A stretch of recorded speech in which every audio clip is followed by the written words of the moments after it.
Hell yeah. I wanted to do that to you on purpose. Jesus. I always like it when it's out of nowhere because it makes it more fun.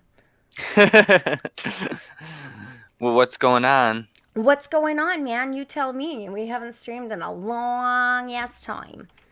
It's been a while. It's been a while since I said I'm sorry. Yeah, and we're here to talk about the The Joker, right? Joker. Yeah, you've actually made me aware of. Yeah.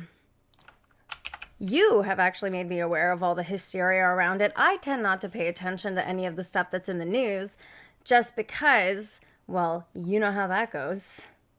Oh, I mainline this shit. Yeah. I pay very close attention to it, maybe to my detriment. Doesn't it drive you fucking insane, though? Yes! It really is frustrating. It's so stupid. You can't go watch a really good movie, which, by the way, The Joker was a really good movie, you know? Sure. Oh, I didn't hear you there. I would say that, yes, I thought it was really good. Can you still hear me? Yeah, I can hear you. You just cut out for a minute. Hi, Liam! He's in Thailand. Sakua. Well, hello there. There's a few people here. I actually, Hello unfortunately... from Bangkok. Yeah, because I can't freaking post this. I can't freaking post this in my Distortion. Discord. We're breaking up a little bit. No, you're It's breaking chopped. up, bro. I'm fine. No, I can't hear you now. Oh, we're gonna. We should wait for it to even out. You having internet Technical problems? difficulties. I think my internet's pretty good. Can you guys see me okay? Am I glitching on the No, you look fine. on the visuals? Everything's working fine. So Maybe I should shut off one of the things. What else is sucking internet energy out of my apartment? Yeah, I don't know. I don't know, dude. You gotta tell me your setup.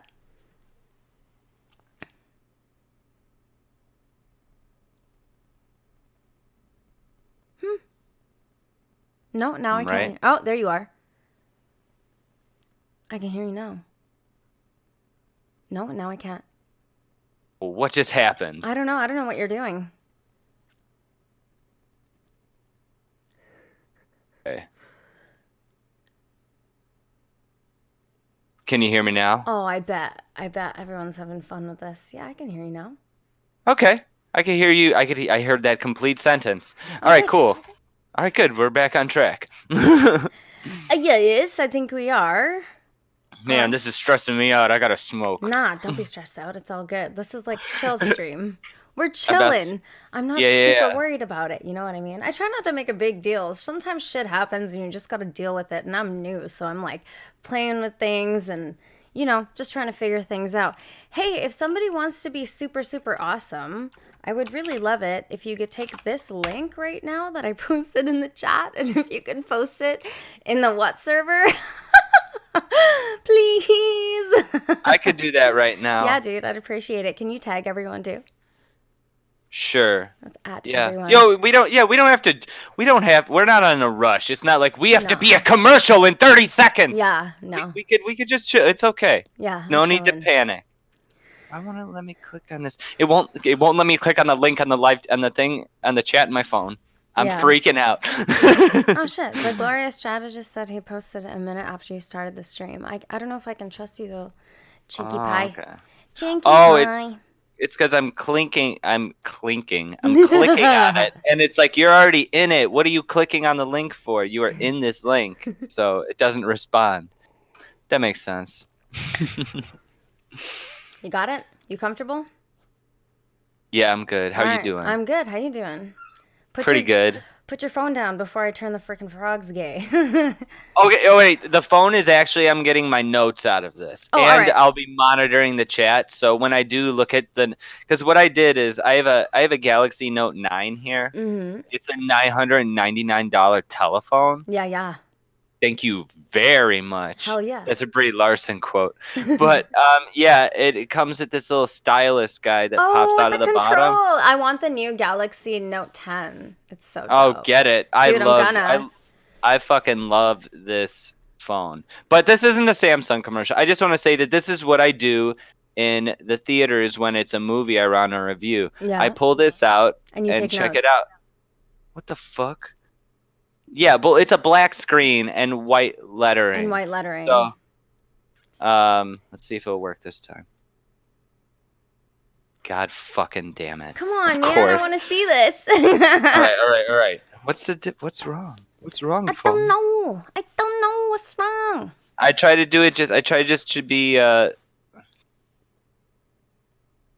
This time it worked.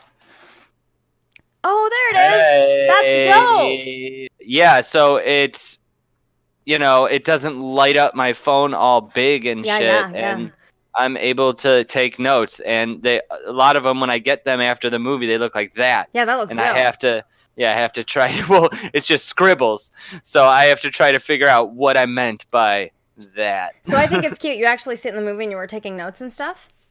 Yeah, I did it. I did it for Joker, and I've done it for other ones. Mm-hmm. Yeah, I do it sometimes. It really depends on the situation. Like if I'm feeling it going in, like maybe I might want to make a video about it. Yeah. So this has come in handy. I've used it multiple times over the past. I think I've had this thing for 1 or 2 years. No, if the 10's out, it's probably just a year. Anyway. So tell me what you thought about the Joker. How many times have you seen it, first of all? Just once? I only saw it one time. Yeah. And I've had a week to digest it. Yeah. I saw it at a Thursday pre-screener, and I want to say I think we're going to talk about the movie most of all. I would say is that we're going to talk wherever about it goes, but the central theme is the Joker. Yeah. But we're gonna touch upon the mass hysteria building up to the movie, and it gave me a little bit of panic from the point of buying my ticket. Me, the person who said this is so stupid, nothing's gonna happen. It actually ended up getting to me a little bit because all right, so I buy my tickets through Flickster, right? Yep. That's through Fandango. So I'm buying it. I waited until like 3 days in advance. I'm like, damn it, I'm not going to get the seat that I want, but I'll be able to get in last minute or whatever. Yeah. And I see my movies in the Dolby cinemas, which are like just an intense sound and visual experience. I actually prefer it over IMAX. Hell yeah, me too. Just go to the AMC Dolby. So I go in there and everything's filled up, but the first 2 rows are completely empty. So I'm like, okay, I'm going to do second row center. But I seriously was taken aback because there was somebody by himself who bought the front row center seat. And I'm just looking at all the rest of the seats that are sold, and it's just like a pyramid of people. And I'm just like, well, I'm going to be fucking victim 0 if this guy in fucking front of me is buying the ticket for nefarious reasons. He seemed okay, though. I went to the showing anyway, but I seriously... I remember I took a note. Before I went into the movie, I was worried about that guy. While I was in the movie, I was looking around at all the exits. I'm like, yeah. Were you worried about school shootings and shit? Or shooting? Well, yeah, I was worried if something did happen. And then I just started thinking about fires. What if somebody just, for unrelated reason, want to light fires? I'm just like, yeah, I wouldn't stand a chance. Yeah. It's like it really made me aware of my surroundings. Like I'd be so fucked. I'm in the worst spot to be. Yeah. But nothing happened. And even I took a note during one of the more intense scenes. And we should say that there's spoilers. We're going to talk. Yeah, we're going to talk. I should have put that in the title. It's okay. It's all right. They didn't know. They've had a week. They've had over a week to see it. Yeah. But I wrote a note that at this point, if he was gonna do it, this would be the moment to do it. And the first time you actually hear gunfire, and I'm talking about the subway or the train scene. I'm like, this is the moment. If they were gonna do it, they should do it now. I was thinking that seriously. I'm just like, this would be the time. I think I wrote that down. But yeah, it actually it kind of freaked me out because I would say it made me realize that ever since the Aurora shooting, that's been something that's always been floating in my mind. I'm like, what if I'm in theater and some crazy fuck wants to do some shit? And I went to, I will say which theater I went to because it's the Oakbrook AMC in Oakbrook, Illinois, which is a very rich town. It's a fancy mall. And they didn't have any police around. And if they did, they were definitely undercover. It's like they're not worried about shit like that. While places in New York, they had, even though it was a popular theater, the ones in New York, they actually had police all over them, stuff like putting up metal I detectors feel and like shit. that just creates more hysteria. I Yeah. mean, yeah, have cops and stuff around the area, which you think they would anyways, but if you're actually gonna, Uh-huh. if you're going to purposefully set up cops for that reason and you're anticipating a shooting, I feel like that just makes that happen more. It's kind of like, you know, when you're like before weed was legal, right? People would try and hide and shit to smoke weed, but I feel like if you worry about it, you're actually gonna attract more attention to yourself. And people are gonna Yeah. be like, "Look at that asshole smoking weed" or whatever, right? Uh-huh. Like, Yeah. Look at them trying to be all secretive. yeah, They're like what the doing hell? that. Just be a normal person. How Yeah. about be a normal person, chill the hell out, and just smoke your weed, and nobody's even gonna notice. But people feel that energy, that nervous Straight up. energy. Yeah. So Um, let's start at tell me what your fears were. What did you hear before the movie? Because I actually pay, like me, opposite of you. I pay no attention to the news because I know it inevitably will ruin something for me or taint an experience. So tell me about it. yeah. Well, it's basically it's from the garbage tier, which I just informed you the existence of the Mary Sue. I think it was anything from little cringy sites like that all the way to CNN or trying to drum up this mass hysteria around a fucking Batman spin-off movie. Basically the narrative is that, and this is all people on the left, nobody on the fucking right was saying this. All left outlets, they were all saying that this movie is going to cause incel and white supremacist mass shootings. Essentially, like they were just begging for it, and they seemed very disappointed when it didn't happen. Yeah. I actually noticed earlier today that Vox put out an article said why there probably won't be a mass shooting at the Joker, and it's just like, and I saw a satire article that said the UN has downgraded the Joker from like a terrorist threat to a movie, and it's Stupid as fuck. Oh, your sound just went out, Chris. Oh, there you are. What? Why does it do that? You just cut out for a minute. You were talking, and then it came right back. You're not doing I think anything, it's just right? I'm losing you on sound. Yeah, dude, it's your internet. Can you hear me now? Yeah. It's my internet. It has to be. My shit's on lock, dude. I got gangster stuff going on. Yeah. Over here. I wonder why, because I'm always streaming video. It doesn't usually skip like this. Do I have something on? I don't know. I wonder if it. I mean, maybe it's streamlined. Like I got no problems. You know. Your headset doesn't require battery, right? No. No, I'm plugged right in. All right. It's yeah, I don't know. It's okay. I don't know. The way we'll deal with it is when I don't hear you, I'll just get you to Where was repeat I? Where stuff. did I get cut off? Repeat You... stuff? Okay. No. I was saying... They're basically saying that it's going to cause white supremacist and incel mass shootings at movie theaters. Yeah. Did you hear that? Yes, I did. You just fucking cut out again. Why? Why is this happening? Pointed. And then they started attacking the movie in different ways by saying... Are you guys seeing this shit? Seeing this is it. ridiculous. He's talking and then it just stops. The internet doesn't want us to talk today, Chris. Oh, jeez. How long... There was a gap in between it fucking up like that, right? Here, maybe I could do... if I close this...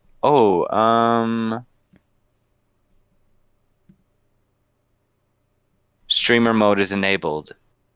Should I disable streamer mode No. on Discord? No, I think... What part of it do you think it is? Do you think it's the Streamlabs? No, it's not streamer mode, for sure.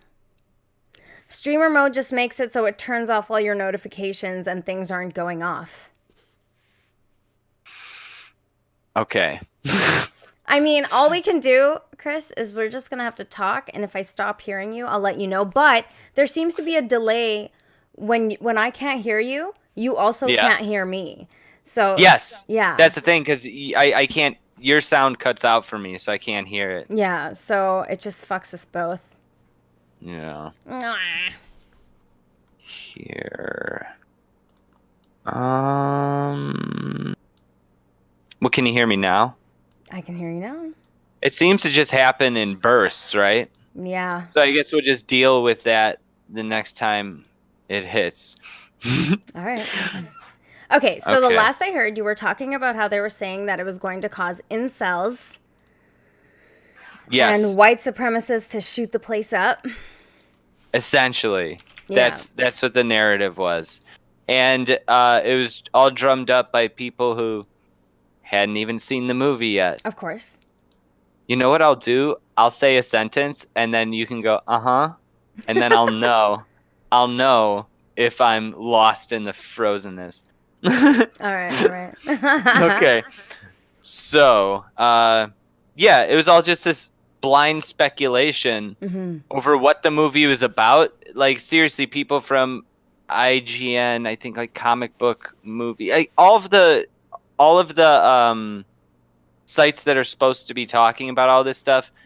All the people who are working there who are coincidentally all like really far left regressive ideologues. They all said this is like an anthem for incels, and I'm just like, based on what? Just based based on off what? the trailers. Yeah. Based off the trailers. And all this like thinly veiled anti-white racism seemed to like be a big pushback against a movie starring a Puerto Rican guy in clown makeup, which is really what it is. It's just a movie, and it's Yep. not the greatest movie ever.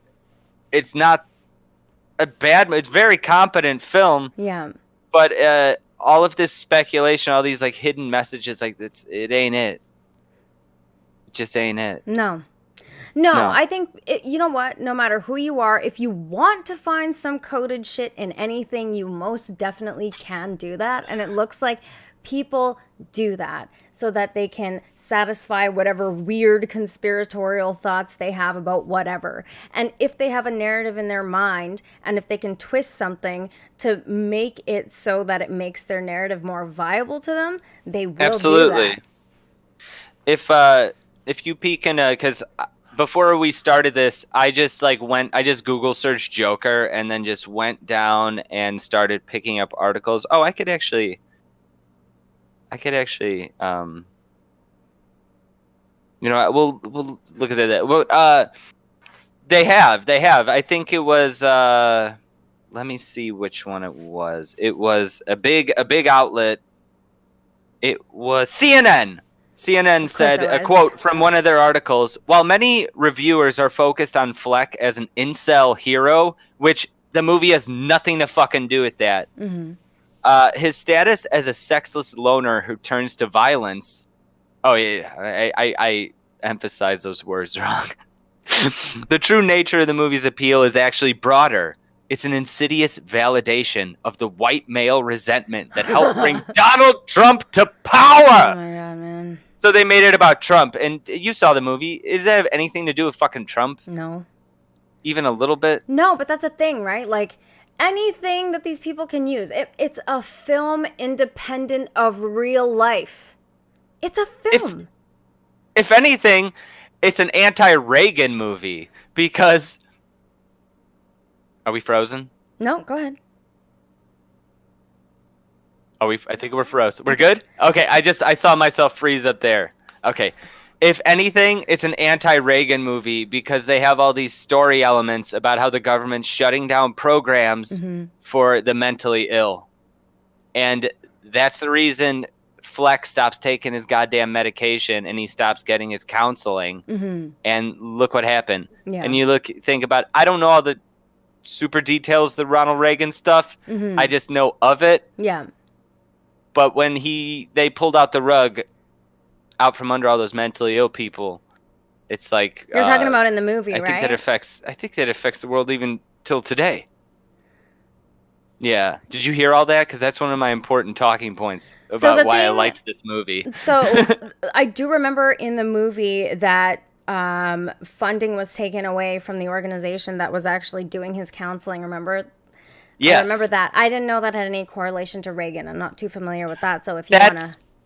that's something I just read into it. Yeah. I know that Ronald Reagan shut down a lot of mental institutions, Okay. and I think a lot of those people just ended up homeless and stuff. Yeah. They just fell through the cracks. Okay. And I'm like, that's what I read from it. I've never seen anyone talk about that in an article. That's just something that popped into my head while I was watching. Yeah.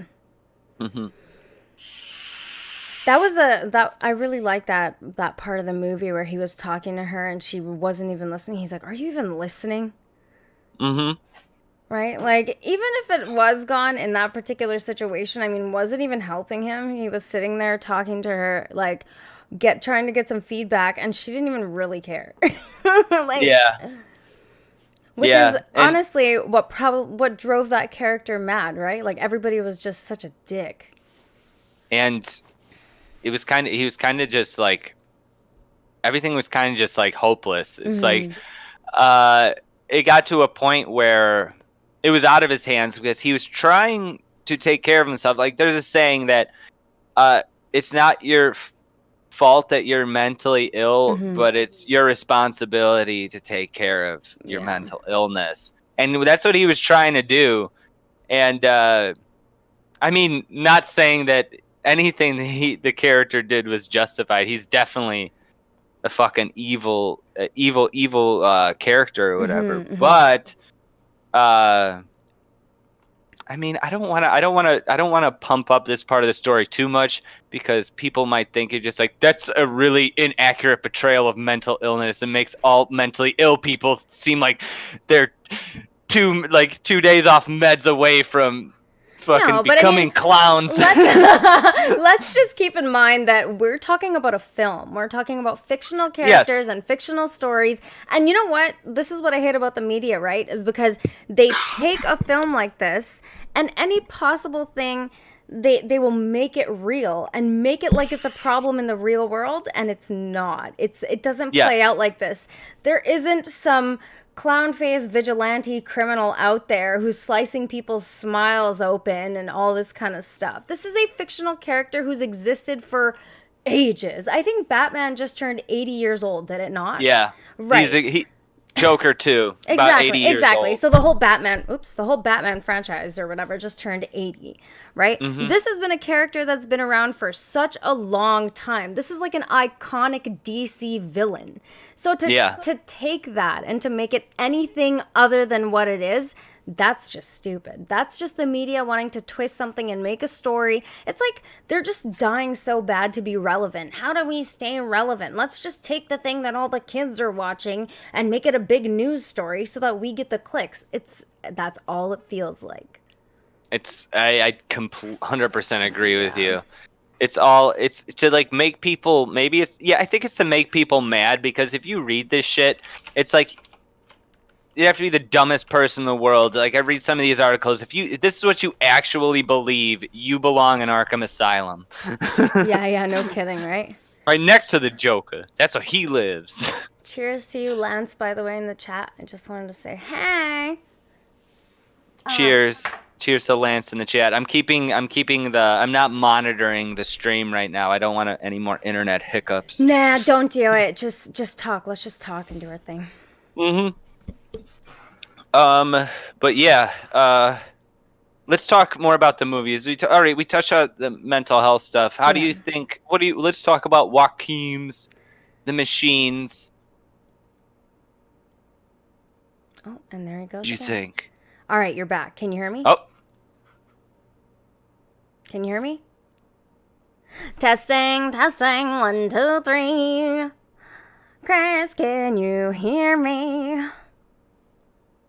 I see your mouth moving, but I don't hear you talking. La da da da da da da. This is your shitty internet.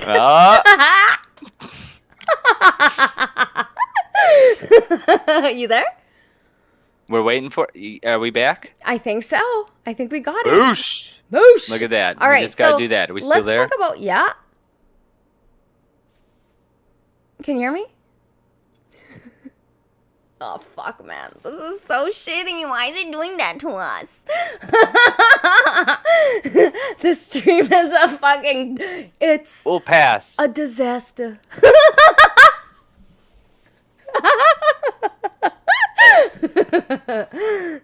Oh, hollow whiskey. There you are. You there? Hello. I can hear you. I Okay, could hear you. awesome. Are we good? All Yeah, I right. think so. Okay, We'll start back slow into it. Where yeah. were we? So we were going to talk about Joaquin Phoenix. So, do you remember how when they first got Jared Leto to play the Joker for Suicide Squad? Yes. I saw that and I was incredibly apprehensive. And the reviews I got about that movie were he wasn't that great of a Joker. And the Joker is my favorite villain, like across the board. Favorite villain, love him. So I couldn't watch that movie because I love the Suicide Squad. And after I heard it was shit, I was like, you know what? I'm not even going to waste my time. It's awful. Yeah, I was a little So bad. apprehensive with Joaquin Phoenix as well because the comparison that he had, because this is like a standalone origin movie, was going to Mm-hmm. be to Heath Ledger. You know what I mean? But I gotta Yeah. admit, he was fantastic.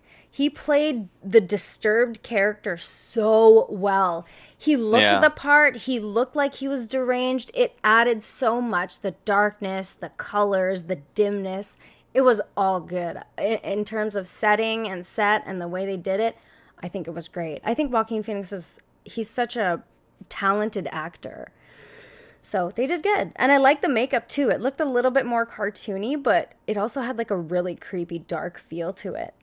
Mm-hmm. Like classic clown makeup, you know what I mean? Like with the little Sort of triangles. like an in between the 1967 Batman cartoon Yeah, and the yeah. Heath Ledger. Yeah.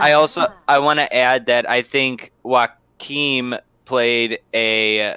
I expected more of the same Heath Ledger knockoff. Like when I first started seeing images, Hmm. I think it's a completely different character Yeah, with yeah. completely different personalities. Even though they're both fucked up dark characters, I think that it. I don't. Yeah, I was blown away by it. Like Hmm. just the whole character study aspect of it. Like I didn't mind hanging out for 2 hours with Joaquin in pretty much every scene of the movie. I Yeah. don't think there was any scenes he wasn't in, and I had fun. I had fun going along on the Hmm. ride. Yep. He did great. Like I said, like there were so many elements of the film that were so awesome and that portrayed the character so well, and just that I love people who are really good at being deranged.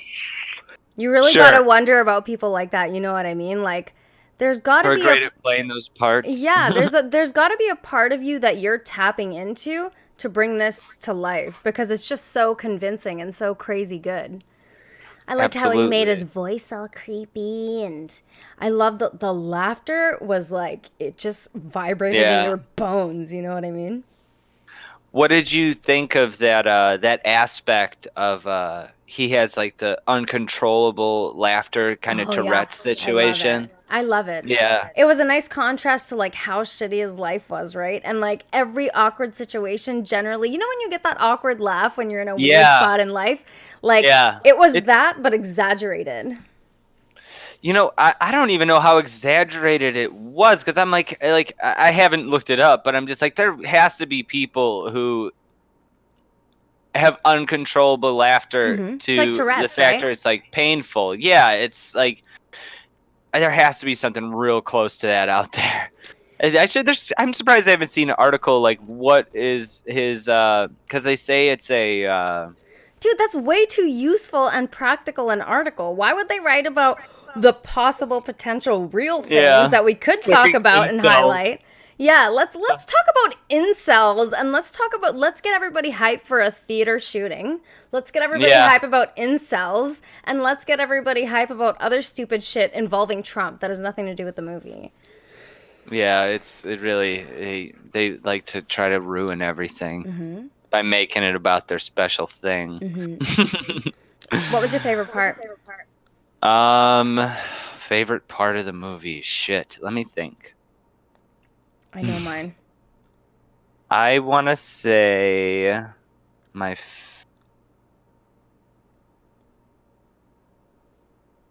I think my favorite part was when the two clowns come to visit him, and the little guy, the dwarf, Oh my God, his and he dwarf shot friend. him, right? I was gonna say that. Well, no. Well, no, not the shooting part. When they Oh, came to his apartment after his mom died, yeah. and it was I could see this coming. This is something I liked about and this is I'll have to let me inform you why this is my favorite scene. Okay. It's the movie where he kills his two ex-coworkers in his apartment Yeah, that's after my he's gone favorite. straight. Hmm. That's your favorite too? That's my And favorite. this is why. I mean, the guy he killed didn't deserve it, but I Yeah. saw them setting it up, and I think they did it subtle enough. Is that Fleck, the Joker, would get that uncontrollable laughter every time someone would make fun of the little person because he was a little person, and he would laugh at all the jokes they would make about him, but you could tell that he really did not like those jokes, and Yeah, he yeah. not like he was making fun of him because of his situation. Hmm. And and fucking yeah, but I was still on the fence of whether or not he was going to kill the little person on the way out. That, Hmm. and I think that was just Todd Phillips like fucking with the audience because you're seeing this, and he was such a great actor. I don't know what the little guy's name was. I forgot to. Is that demeaning? I'm No. trying not to use. I'm trying to be No. PC. No, don't be PC. Let's Well, forget about the PC thing. here's no, and here's why, because I've watched a lot of reviews on YouTube where they say, "Oh my gosh, the M word is such a great actor," and I picture him. He's watching those reviews, like saying, "Oh my gosh, this is a big movie role for me," and then they'll say, "Oh, they think I'm great," but then they pile it up with that. So I'm like, that's why. It's actually a thought that I had. But dude, I'm pretty sure the guy knows he's a midget and he's comfortable with himself, so it's all Okay, good. fine. Maybe I'm just sitting thinking to myself too much. I think, see, this is why I don't read the news, because when I did start reading the news and racism was the hot topic, the lens you look at everything through is the lens of race. If all you're gonna do is listen to people talk about race and make everything about race, and then you notice it in your own head and you're like, dude, why am I looking at this in black, white, brown, whatever the color is? It's because every time we're talking about something in the media, it's always black this, white supremacy this, black people this, blah, blah, blah, browns this, blah, blah, blah, blah. And it's just like, it puts it in your head and makes you kind of think like that. So I try Straight up. so I try to stay away from it because I don't want to have the problem you just had, having reservations using the correct word because it might offend somebody or because you think this actor might like have some weird feeling or whatever. Like, he's probably confident and totally cool with his situation. You know what I mean? I just realized why I'm self-conscious about that. Why? And this is a side story. Okay, I posted an article from an 80s horror magazine. It was a picture of the little person who played Chucky. He was the guy in Child's Play 1. Child's Play 1. I sold that magazine. It had Freddy Krueger on the cover. Fantastic or something. But it was talking about him, and they're just like, here's the Chucky doll and M word so and so in the guy's name, and then somebody tagged that guy. Will you just say midget? Will you just say midget? No, but it's okay. It's okay. So somebody actually knew him through Facebook, saw what I posted, tagged him in the conversation, and this was in the 80s, and he said it wasn't even cool in the 80s, and that's why I did not come back to Chucky 2, is because people were so disrespectful to me. Mm-hmm. And I'm just like, oh shit. So I think that's why it's stuck in my craw. It's like, because there's not a lot of them. Yeah. There's not a lot of them. You don't see them around much. No. You gotta admit that. No. And that's gotta be tough. A few weeks ago, I saw a black midget at the street, crossing the street, and I was like, whoa, I've never seen one of these before. Oh, God. It was crazy, man. Okay. I'm not even being rude. I'm just saying I've never, ever seen that before. It was so entertaining and interesting. You ain't never seen Friday? No. You've never seen the movie Friday? I think I passed out because I got too high. That movie's fantastic. And plus, the little person. Have you ever seen Bad Santa? The same little person is in both those. Yeah, I've seen Bad Santa. I remember that little guy. Yeah, Okay. I remember. He's been in so many fucking movies. Mm-hmm. That guy, his career is. He's never not in something. He's in stuff every single year. What about Vern Troyer? Remember him? Yeah, he dead. He He does died? not. Oh yeah, he basically committed suicide by alcohol. I didn't know that. I really liked him. I saw him a few years ago. Nobody was at his booth. It was at C2E2 or Comic Con Wizard World or something. What's that? Yeah. Call Comic Con. Comic Con. Wizard World's a Comic Con. C2E2 is basically it's the same thing. It's at a different convention center. It's got a little different vibe to it. I don't really go to those things anymore. All right. I have too many prints on the wall. I got no more space on the walls. I can't buy any more art. There's too much. There's already too much crazy crap on the wall. But well, okay. All right, we went off to a tangent, and eventually, one day I would love to work with Warwick Davis. Who's Warwick Davis? You gotta give me the name. He was the guy. He is Willow, and he's the guy in the Ewok costume. Oh, the gotcha. main Ewok, Wicket. I think that's his name. Is that the newer Star Wars? No. Return of the Jedi. That's the third one. And Warwick Davis is also in the hilarious. If you guys haven't seen it, log in your HBO and watch the show Life's Too Short, made by Ricky Gervais, starring Warwick Davis. It is fucking hilarious. Only 7 episodes long, too. It's a quick watch. Okay, I'm gonna have to watch that.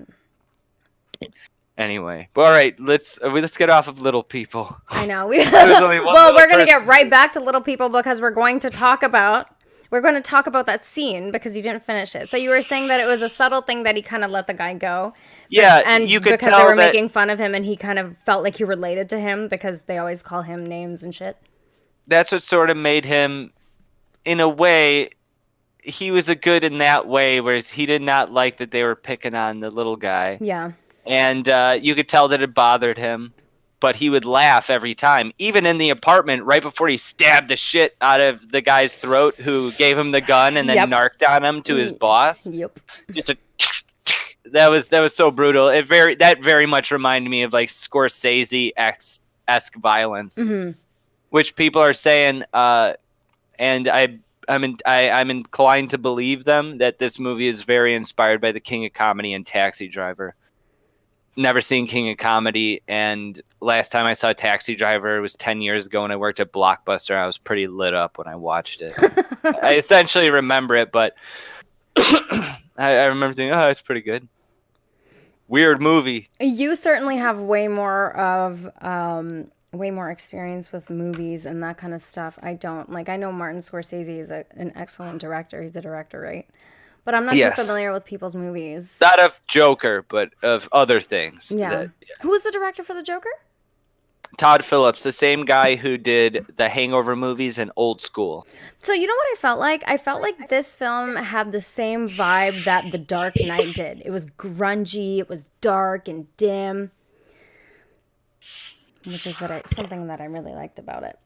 I think that they actually, when it comes to aesthetics, I think that Todd Phillips just kicked the shit out of Christopher Nolan's Dark Knight. Because the Dark Knight is, it's just Chicago. I fucking lived there. It's Chicago with like a gray filter over it. And I mean, it's cool. I mean, that underground, like I've driven down there. If you watch my, my review of the Bruce Willis movie Death Wish from like a year or so back, at the end of the video during the credits, I shot dash cam footage in the same general area that it looks exactly the same. It's all those underground tunnels under Chicago where they shot the chase sequence in The Dark Knight, where like they open the door and the Joker's got the bazooka and they're transferring the prison underground. It looks exactly like that, and I hope I still have that dash cam footage somewhere, but it lives in my Death Wish review. And there's a lot of cool stuff that Christopher Nolan did. But I think that overall, it's just mostly dark for Christopher Nolan. In this Joker movie by Todd Phillips, I just think it is so gorgeous. From the first shot when they show the old school Warner Brothers logo to everywhere that they're showing the city of Gotham. It's supposed to be like a mock-up 80s like New York or something like that.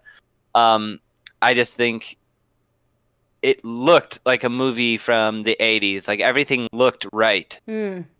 Some of the some of the kids, like the first kids who mug him in the street, Oh they're my like, "Yo, God. what's up, bro?" And Who I'm took just his like, "That's sign or not very whatever? 80s." Yeah, they said that's "What's up, bro?" And I'm just like, "Is this supposed to take place like in a Batman the animated series What's world up, where bro? it's like the 50s, but also the future, kinda, where it's like you don't really know where it's supposed to take place." But I think Mhm. they really nailed it down that it was the 80s, and I just think everything looked great. I thought the film was gorgeous. It was I very agree with nice to that. look at. I agree. I think it was nicer to look at than Nolan's Dark Knight. I agree. I also agree with that. I actually like the Joker better than I like the Dark Knight, and I actually really love those movies. Uh They're great films. oh. Okay. Are we still Yeah, I can hear you fine. okay? Okay. It skipped a little bit. Yeah. We're doing good though. Yeah, This we're is doing all right. rolling now. We're doing all Yeah. right. It's all How's good. this going so far? Is this all fucked up or? Good. I love your lights in the back. It actually makes everything look really lit up. I feel like I'm actually in your room, just sitting in the corner, you know? Nice. uh, um, what next? All right, so I gotta say that I'm not a huge DC fan. So DC fans that are upset that this isn't super entwined and not maybe taken dedicated to source material and mhm. stuff. I just think that it was good as a movie. Yeah, I agree. Um, and I think that the Batman stuff for most of the movie, I was just thinking like, why does this have to be Joker from the Batman? Why does this have to be Gotham? Why does it have to be DC? It could be just be a movie about a clown Exactly. man. Yeah, yeah. But when it all wraps up, and again, if you're new, if you're just jumping in, there's spoilers, heavy spoilers in this. Yeah. When it all wrapped up and it turned out, as soon as I saw on the marquee, like the mask of the Zorro, that they were seeing Zorro, I'm just like, oh fuck, this is all gonna come full circle. And then you see a Batman origin. Mm. It's like his Bruce Wayne's parents get Oh, fucking yeah, killed in yeah. I front of him. remember that. They showed him as a Yeah. child and everything. You know what was super fucking weird? Do you remember when he went to the Wayne estates to talk Hmm. to his father because he thought that it was his father? Yeah. Because he Hmm. thought that what's his father's name? Bruce Wayne's father's name? Fuck. Wayne Knight. Is it No, Wayne? that's not it. No. No, it's David Wayne. It doesn't matter. Bruce Wayne's Whatever. dad. Bruce Wayne's dad, Batman's dad. Basically, what had happened is there was some sort of mix-up where they thought that he fucked Joker's mom, right? Yes. Yeah. See, that was kind of like a twisty, turny, like corkscrew in the middle of the movie Yeah. where they give you a twist and then they shut it down immediately. Mhm. But it still pushes the character forward. Oh wait, there's something I'm forgetting. Okay. Oh yeah. The scene you were saying where and he meets Bruce Wayne at the mansion. The whole Mhm. after that happened, and even when I saw in the previews, I'm like, why are they doing that? Do they need to do that? Does the Joker need to meet Bruce Wayne? Yeah. But then, seriously, when it all ended, and you see Bruce Wayne's parents get killed in front of him, which that's the origin of Batman, Mhm. obviously, and I'm just like, okay, and the movie ended, like I'm just like, that is a great fucking Batman movie, and I hope that they do not make a sequel to this because what's going on in my imagination to what that little boy grows up to Mhm. and the Batman that he would be inside of this weird 80s city, well, he would be 90s city or Mhm. whatever, this Gotham, and how it would relate to the Joker, it wouldn't be the high tech crazy CGI stuff. It would probably be it's like my imagination. I just want to leave it to my imagination. Like, Mhm. I hope they don't make a sequel to this because the whole movie, I'm just like, why is this connected to DC Batman? Mhm. And then by the end of it, I'm like, I'm glad it was connected to DC Batman, and I hope they don't continue anything else with it. Yeah, I don't know if they Yeah, will. that It was the wouldn't only make thing to say. sense. I mean, do you think that they will make a sequel to this one? I hope it would be cool if they do. They could. They've left it open so that it could happen. Yeah, they So did. that's good. I think that Joaquin Phoenix, they have him on record saying that, oh yeah, maybe. And Todd Phillips says, I definitely don't want to. I don't want to revisit this. I want to just leave it as a standalone film, and Yeah. I respect that a lot Mhm. from him. Everything doesn't need to be, uh, everything doesn't need to be a fucking 3 movie Yeah, I deal agree. because It was good as a standalone. yeah, I think it's just perfect. I think it's perfect the way it is, and they would really have to. Like, I don't know how they make a sequel to this because it's all a character study about one person, all focused on him. And like, what are they going to do? They're going to have another Batman movie where it's like the character walks in and he's in a few scenes. It's like, do I want to see that? And I'm just like him trying to. No, it needs to be in a movie that has this tone. This character exists in this movie, and it's about him and his mental breakdown. And I'm like, so I'm if not they really that follow into him, it. if they follow the Joker and do another movie, I'd be down. It's interesting that they added they added the scene with Bruce Wayne's parents getting shot and the whole little thing where, can you imagine if that was actually a thing? If the Joker, if Bruce and him were actually brothers or half brothers? Yeah, What I a mean, fucking mess, dude. yeah, that's one of the things when I found out that the mother was writing letters to him because she thought that Joker was her son. But I think they shut that all down pretty much when they they pick up his mother's mental patient papers from the hospital. He steals them. Yeah. From the hospital and looks at them. I think that pretty much shut that down unless there's a broader conspiracy saying that Wayne forged all of those adoption papers and stuff. And while I'm still on Mr. Wayne, Bruce's dad, Thomas they made Wayne. him seem like Thanks, Thomas by the Wayne. way, the hardcore gentleman said. Excellent.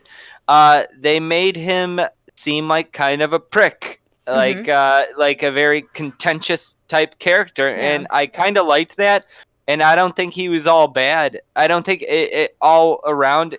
I don't think that maybe he was an all bad character, but they don't let you know anything about him. They don't have a scene while he's like holding his son's head at home after they confront, because it's all camera is on Joaquin. It's all on the Joker, the whole movie. So you don't even know what kind of guy he is. You only know the broad perspective and the perspective of whatever the Joker's character's name is. That's escaped me for some reason. I was using it earlier. Fleck. Yes, Fleck. Yeah. I don't even remember the name. I just call him Joker. I lose sight of names. Yeah, what were you saying? So I forget names in movies very quickly. Sure. So to me he's just the Joker. The Joker's the Joker, and I just keep it simple. But yeah. Yeah. I kind of want to watch it again now. You always get more out of a movie like that when you watch it 2 or 3 times. It's like when you listen to a song that has multiple layers in it and there's a lot going on. You don't catch everything the first time you hear it. Sometimes you have to give it a few listens and really, really try and pick out different things and focus on different aspects of it to get that thing or whatever thing you're missing from it. Absolutely. That movie is definitely a movie that I would watch again gladly. I just thought it was enjoyable. Plus the theater that we went to, dude, we have these seats at this theater now. This is the first time I've been to this theater, by the way. They are big, comfy ass. Every single seat in that theater is a big, comfy ass leather chair. Yeah. And it reclines.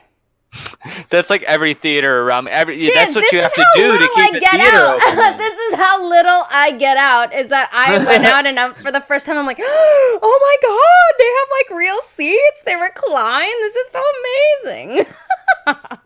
Dude, me and Polly Pocket went to go see It Chapter 2 at a theater that I didn't realize didn't have the recliners. It'd been a bit since we've been there. And almost 3 hour movie sitting in these uncomfortable like theater seats from the fucking 80s or something. They're like worse than like I worked at an AMC in 2004 and these seats were probably like 20 years older than those. But yeah, it's great going in the movies now. I love going in there, going in the recliner seat. You sneak in 4 beers and you always wear a coat, even in the summer, so you can wrap it around your face while you're vaping. Yeah. because before you You're can't so smoke funny. in the movie theaters. You're What do you not mean supposed to bring in outside beer. They want you to pay for the beer that they now sell there. That's Which is like like alcohol. overpriced. Yeah, way over. No, actually, I do love getting my AMC theaters mojito. Yeah. They make a good mojito. It's sour. Mojito. I like You know what you mojitos. just said? Like, that's what they need to do to keep people coming to the theaters. That's so right, because now people are getting these massive ass TVs. They're Yeah. jacking up their living rooms. They've got Netflix. They can download and get the shit for free. So you have to kind of do that. Like a movie before those seats, which was the last time I went to a movie, which is ridiculous. They're so uncomfortable. You can't lean back. You're so close to the person next to you, and you're just like, Yeah. fuck. This I way you have fucking hate room when and stuff. people buy seats next to me. It's like we're in the future. You could see that I'm sitting. I sit all by myself in a little spot, and then like two people buy seats right on top of me. I'm like, are you fucking insane? Put a fucking space in between us, you asshole. It's like I've moved like a row up because I'm just like, you are really something fucking else. I'll just step over the row in front of me that's completely empty. I'm just like, I'm doing this for you. You don't want me to vape in front. You don't want me to vape half a foot away from you. Fuck away from me. Dude, you shouldn't even be God vaping in damn the it. theater, you asshole. You're the asshole for vaping in the theater. Can you imagine? That's why I try to buy seats away from people. I try to. Oh my god, though, but can you imagine if everybody snuck their vape in and was vaping? You would not see that movie properly. You'd be like, is the movie foggy? What's happening, man? I do it. I'm not obnoxious with it. I'm not like, all right, I have the potential to do this. Oh, here he goes. Here comes the cloud. Whoa, that actually looks so cool. That would be disturbing in a movie theater, but I could also do this. And it's just like the wick is dry, so I'm like burnt cotton. Ew. Gotta get the fluid up. All right. I could also do like, well, there's a loud part in the movie. Pull the jacket over the face. And you blow your smoke in your jacket? No, and then just do this.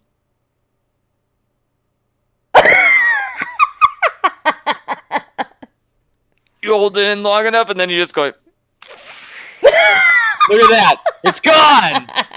It's gone. You just hold it in, you zero it out, and so that's funny. and that's how Chris got popcorn lung. So hold on. Is that thing? Does that thing not smell like something fruity though? Do people not notice the smell, or is it plain? What's the deal? Smells like Fruity Pebbles. Nobody else in that theater smells any better than Fruity Pebbles. No. The way I think about But it. that's why it would be noticeable, because if everybody stinks and something good comes in there, it's like, hey man, Yeah. where's this nice smell coming from? Is that Oh my Nick over gosh. there smoking? Is he vaping? Why is he covering his face in his jacket? This is weird, dude. Is he gonna shoot? No, see, you don't want to draw too much attention to yourself, and that's why for the Joker, I didn't even bring in a messenger bag, and I brought in 0 beers. I'm like, Chris, you don't need to drink 4 beers at 7 at night. Good for you. You could wait 2 hours for you start. In fact, if you start at 7, it's probably gonna fuck up your 7 a.m. So, and you got stuff to do then. Yeah. So you gotta start later to keep it going. So you know what we were gonna do is we were gonna watch that video that the Young Turks did, right? Yeah. So the way that we're going to have to do it, because you won't be able to see it unless you're watching the stream and there's going to be a delay, is I'm going to have to count 3, 2, 1, and we're going to have to hit play at the same time. Oh wow, I've done things like this through Old Streamline. school time. Yeah. Mm-hmm. All right, you ready for All right. it? Let me just. No, I'm not. I'm not ready for it. I'll have to bring it up. All right. Just give me a minute. Oh wait. Do you want to jump in? Wait. Before, are you? Hold on. I think that. Before we jump in the video, maybe we could we don't even need to go through the articles, because I think we talked about how the mass hysteria. Let me just say that, the CNN, another thing that they did is, you know how they use a song where Joker's dancing down the stairs? Mhm. Da, na, na, na, na, hey! Yeah. Da, na, na, na. Yep. All right. Everyone knows this by now. It was co-written by a guy named Gary Glitter, who is a pederast. Oh my. Straight up pedophile. He got caught in the 90s and in 2005. I think he's still in prison. Mm-hmm. But they used that in the movie. And CNN wrote an article. It's like, Todd Phillips is essentially they said that called him a Todd Phillips pedophile? no, they said Todd Phillips is trying to raise money to give Gary Glitter profits. And then I also follow up, if you look on the Discord, all the links I sent you. Mm-hmm. There's another thing, is like Gary Glitter is not getting any fucking money because they use this song. And it's a song that came out in the 80s, and I think it worked in the movie. But yeah, that was some of the other thing. They tried some of the other digs that CNN is trying to take at this movie, and it seems so desperate. They're trying to get hate clicks from a movie that seems to be beloved across the board. So is the NHL and is the NFL contributing to this guy too? Because I'm pretty sure they've used that song. The Joker is not the first movie to use that song. How do me and you both know that fucking song if it hasn't been shoved down our throats our entire goddamn life? No kidding. Basketball. Any of the NBA. NHL games, the video games, that song is in there. That song is as popular in NHL for PlayStation as is, what is that song? Is it Sandstorm? Yeah, Sandstorm plays during the menu. The Darude song. You know that Darude song. I don't even know what Darude is. It's an electronic song. Okay. Oh, wait. Yes, that's the one. Okay. But they in those PlayStation hockey games, I've never played one, but you're saying they use the Gary Glitter song? Yeah, that is a popular song in sports, dude. Okay, I didn't know that if it got canceled in the late 90s and it's just still been floating around in my head, but I thought that song was still pretty prevalent in popular culture, even to this day. Mm-hmm.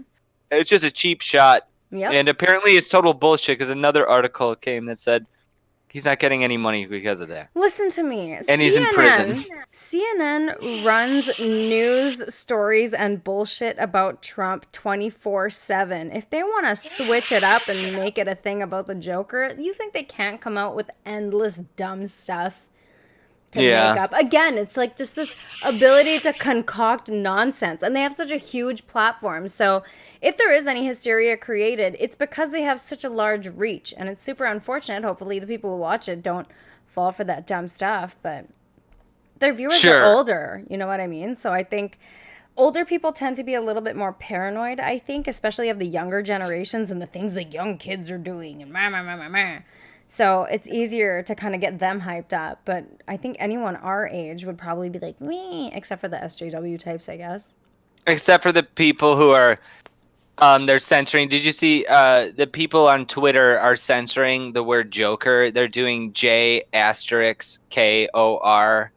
because they don't want the incels and white supremacists to see them talking shit about Joker. So they've censored the word Joker because it's like a slur now. Mm-hmm. And I sent you a couple screenshots. Yeah, I don't know if you're able to toss those up, but it's a editor at the Nerdist who says, "I'm not even going to see the Joker. I don't give never mind." Oh, yeah. Yeah, and it was posted 3 days before the movie came out, and I'm just like, maybe you shouldn't be fucking working for the Nerdist. Maybe you're not really representing your core audience. Mm-hmm. And I think you could say that about, ever since Chris Hardwick left the Nerdist, it's just trash.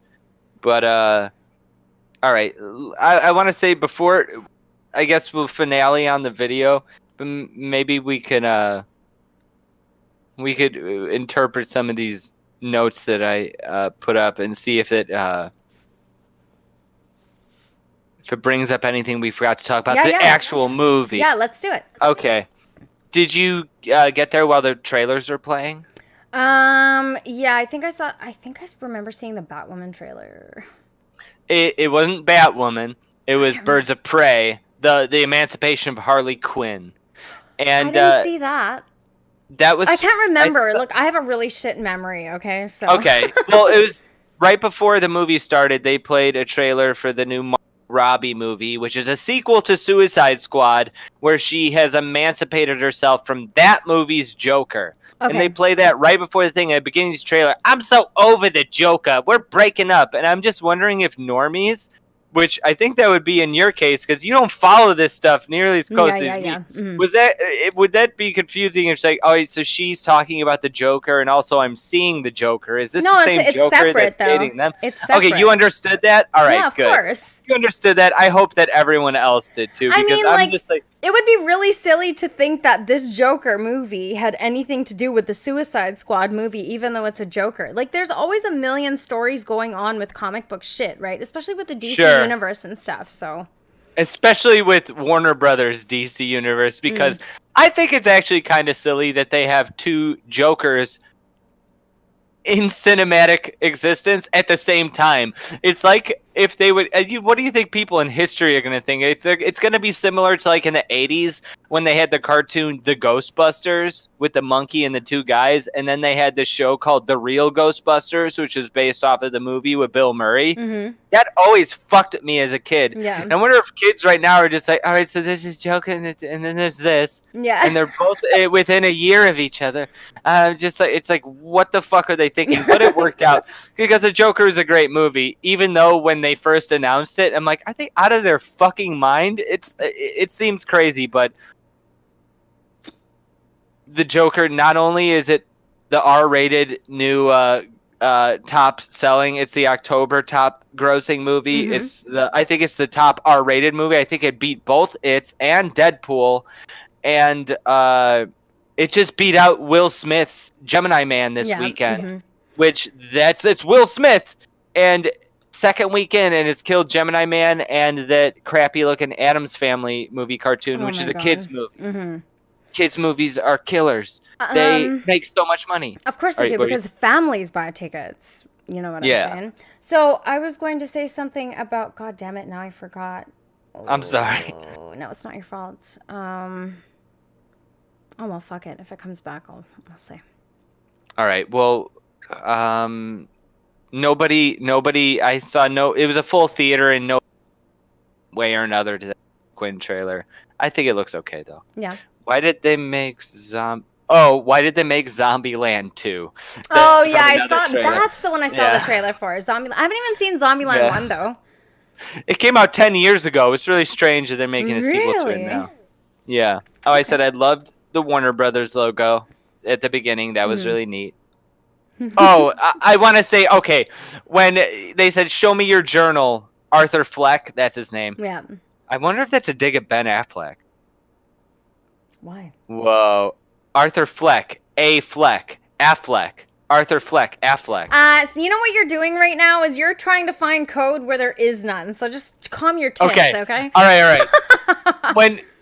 When he passed her, I probably got that from someone else, but that just clicked in my head right now. All right, he passes her the journal, and she starts flipping through it, and I thought it looked like a little cliche. Like, he's got, like, pornography taped into it and stuff.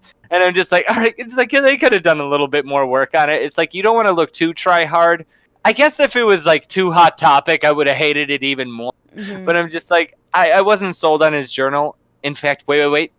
I'm gonna do a 180 on that, because when he was on stage in the comedy club and he's so oblivious to how weird he is, he flips open the notebook and it's just like taped in picture of pornography, and he's flashing it to the whole crowd, and he doesn't even realize it. No. All right, I take that back. I take that criticism back.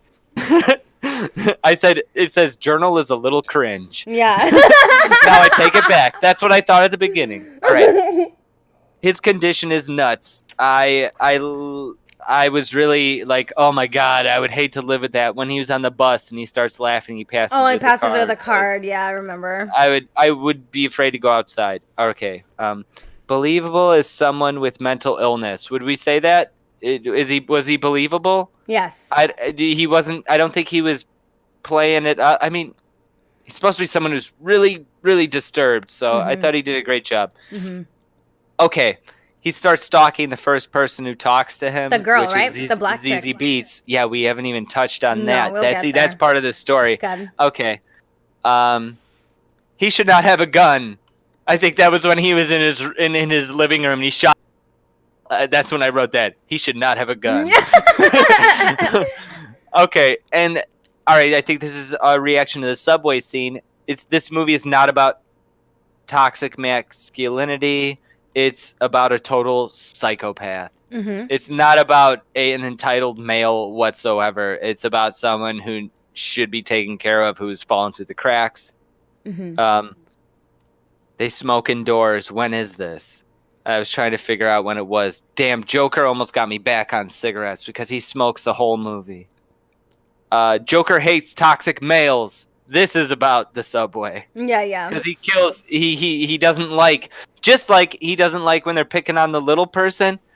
He doesn't like when those mean old men pick on those poor womans. Yeah, I know. Isn't it such a like interesting internal moral conundrum to deal with that this guy, it was kind of like with Dexter, right? You're like, okay, Yeah. you're killing the bad guys, but it's still kind of fucked for up. for a little bit. He's kind of killing the bad guys. He kills the bad guys at first in self-defense. Yeah. And then he murders the third guy. Right. Which he probably could have gotten off. In this Gotham, he wouldn't have went to jail for that. Like, they were kicking the shit out of me. He could have stopped there, but... Oh! Yeah? What? Okay. Toxic... Alright, I think we'll get there. Next note is toxic business bros. Oh, let's talk about the toxic business bros. Yeah. Yes. Well, the toxic business bros is a thing. After he killed them, after he killed the third one, remember when he ran away and he went into that public restroom and then he started dancing and shit? Yeah. That reminds me of a lot. Do you listen to the last podcast on the left? I know what it is, but I haven't listened to it in a while. Okay. So I know a lot of common things that happen to serial killers, a lot of things that they'll end up doing. And this Joker seems like an amalgamation of a lot of things. We talked about how, we'll get to some of it, but fucking him dancing after he killed the person really reminded me of Ed Gein and just like the release and like how it's a drug. Like he's probably feeling all kinds of endorphins. Totally elated. Yeah, release in his brain. He's just like, oh my God, this is the biggest high I've ever felt. And then following that, what does he do is he knocks on his neighbor's door and then opens the door and kisses Zazie Beetz and she's all into it. And my next note was, I do not buy Zazie Beetz liking this guy at all. And I thought, this is stupid. Why are they putting in this love thing? But then there's something later that flips it all around. Like, oh my God, they Fight Clubbed it. Oh my God, explain that to me. I remember tripping out when he was sitting in her apartment and she came down. And it turns out, and she's like, what are you doing in here? Yeah. Turns out they haven't been hanging out. No, and it's in his head. Yes. The unbelievable that this relationship, like this is ruining the movie, this stupid love story. There's no way that this Zazie Beetz, total like 10, would have anything to do with this fucking weirdo. And then I'm just like, oh, she didn't have anything to do with this weirdo. She always thought he was weird. Dude, can you imagine if a guy like that was just sitting in your apartment? She's like putting her kid to sleep and she's like, what the fuck? And that tripped me out. It took me a minute. I was like... Yeah, it was chilling. I felt actually scared. Like I'm watching a horror movie. It gave me the fucking chills when it got to that point when he fucking put the gun to his head and did it. Do you think he killed her? They don't show. They just show him walking back to his You know place. what? I didn't even fucking think about it, but probably. Maybe. I'm thinking he didn't. I'm thinking that he had enough sense or just like he realized that he's out of his fucking head. Yeah. He just liked her or whatever. But it's still... Because the kid was never part of the equation when they hung out. They introduced her in the elevator as single mom with a kid while they're hanging out together. No kid. Where's the kid? And then he comes back in her apartment and she's like, I just put my daughter to sleep. Yeah. Right? Like, okay, where did your daughter all of a sudden go? That's where I was like, oh, shit. I think it was a son. Whatever. But you only see him once. It's fine. Him, her, whatever it was. Zimzer. It was a Zimzer. Yeah. It's not to say. So I like that part. I like those head twisty things because it kind of reminded me of Stranger Things too. Like I don't know if you watched Stranger Things, did you? Yeah, I've seen all of it. Okay, so in the third season, in the fourth episode, when Billy is taken over by the Mind Flayer, there's a scene where it looks like he bashes Mrs. Wheeler's head on that rack at the pool, but it's actually the Mind Flayer that is giving him that vision and wants him to do that. And then they move in and out of his head. It's like being in an acid trip. You can't tell what's happening. So they show the scene, you think it happens, And then they show him just standing there all sweaty and stuff, and you're like, oh shit, that didn't happen. Yeah. But it felt like it happened because of the way that they constructed it. So yeah, that was so trippy. I love that kind of stuff. It's like it fucks with your head, right? Exactly. Like, oh my god, this is weird. When did Joker have a love interest? Like, where did this come from? Oh, he didn't have a love interest, actually. And see, this also leads to the other thing. What actually happened or didn't happen in Joker? Yeah. Was he in, that's a good question. Look at the last scene. Was when he's in the mental institution laughing at the final scene or whatever. Did he imagine all of it? Yeah. Did none of it happen? Did all of it happen? Did some of it happen? It's like it's all up to your head, and that's why keep it.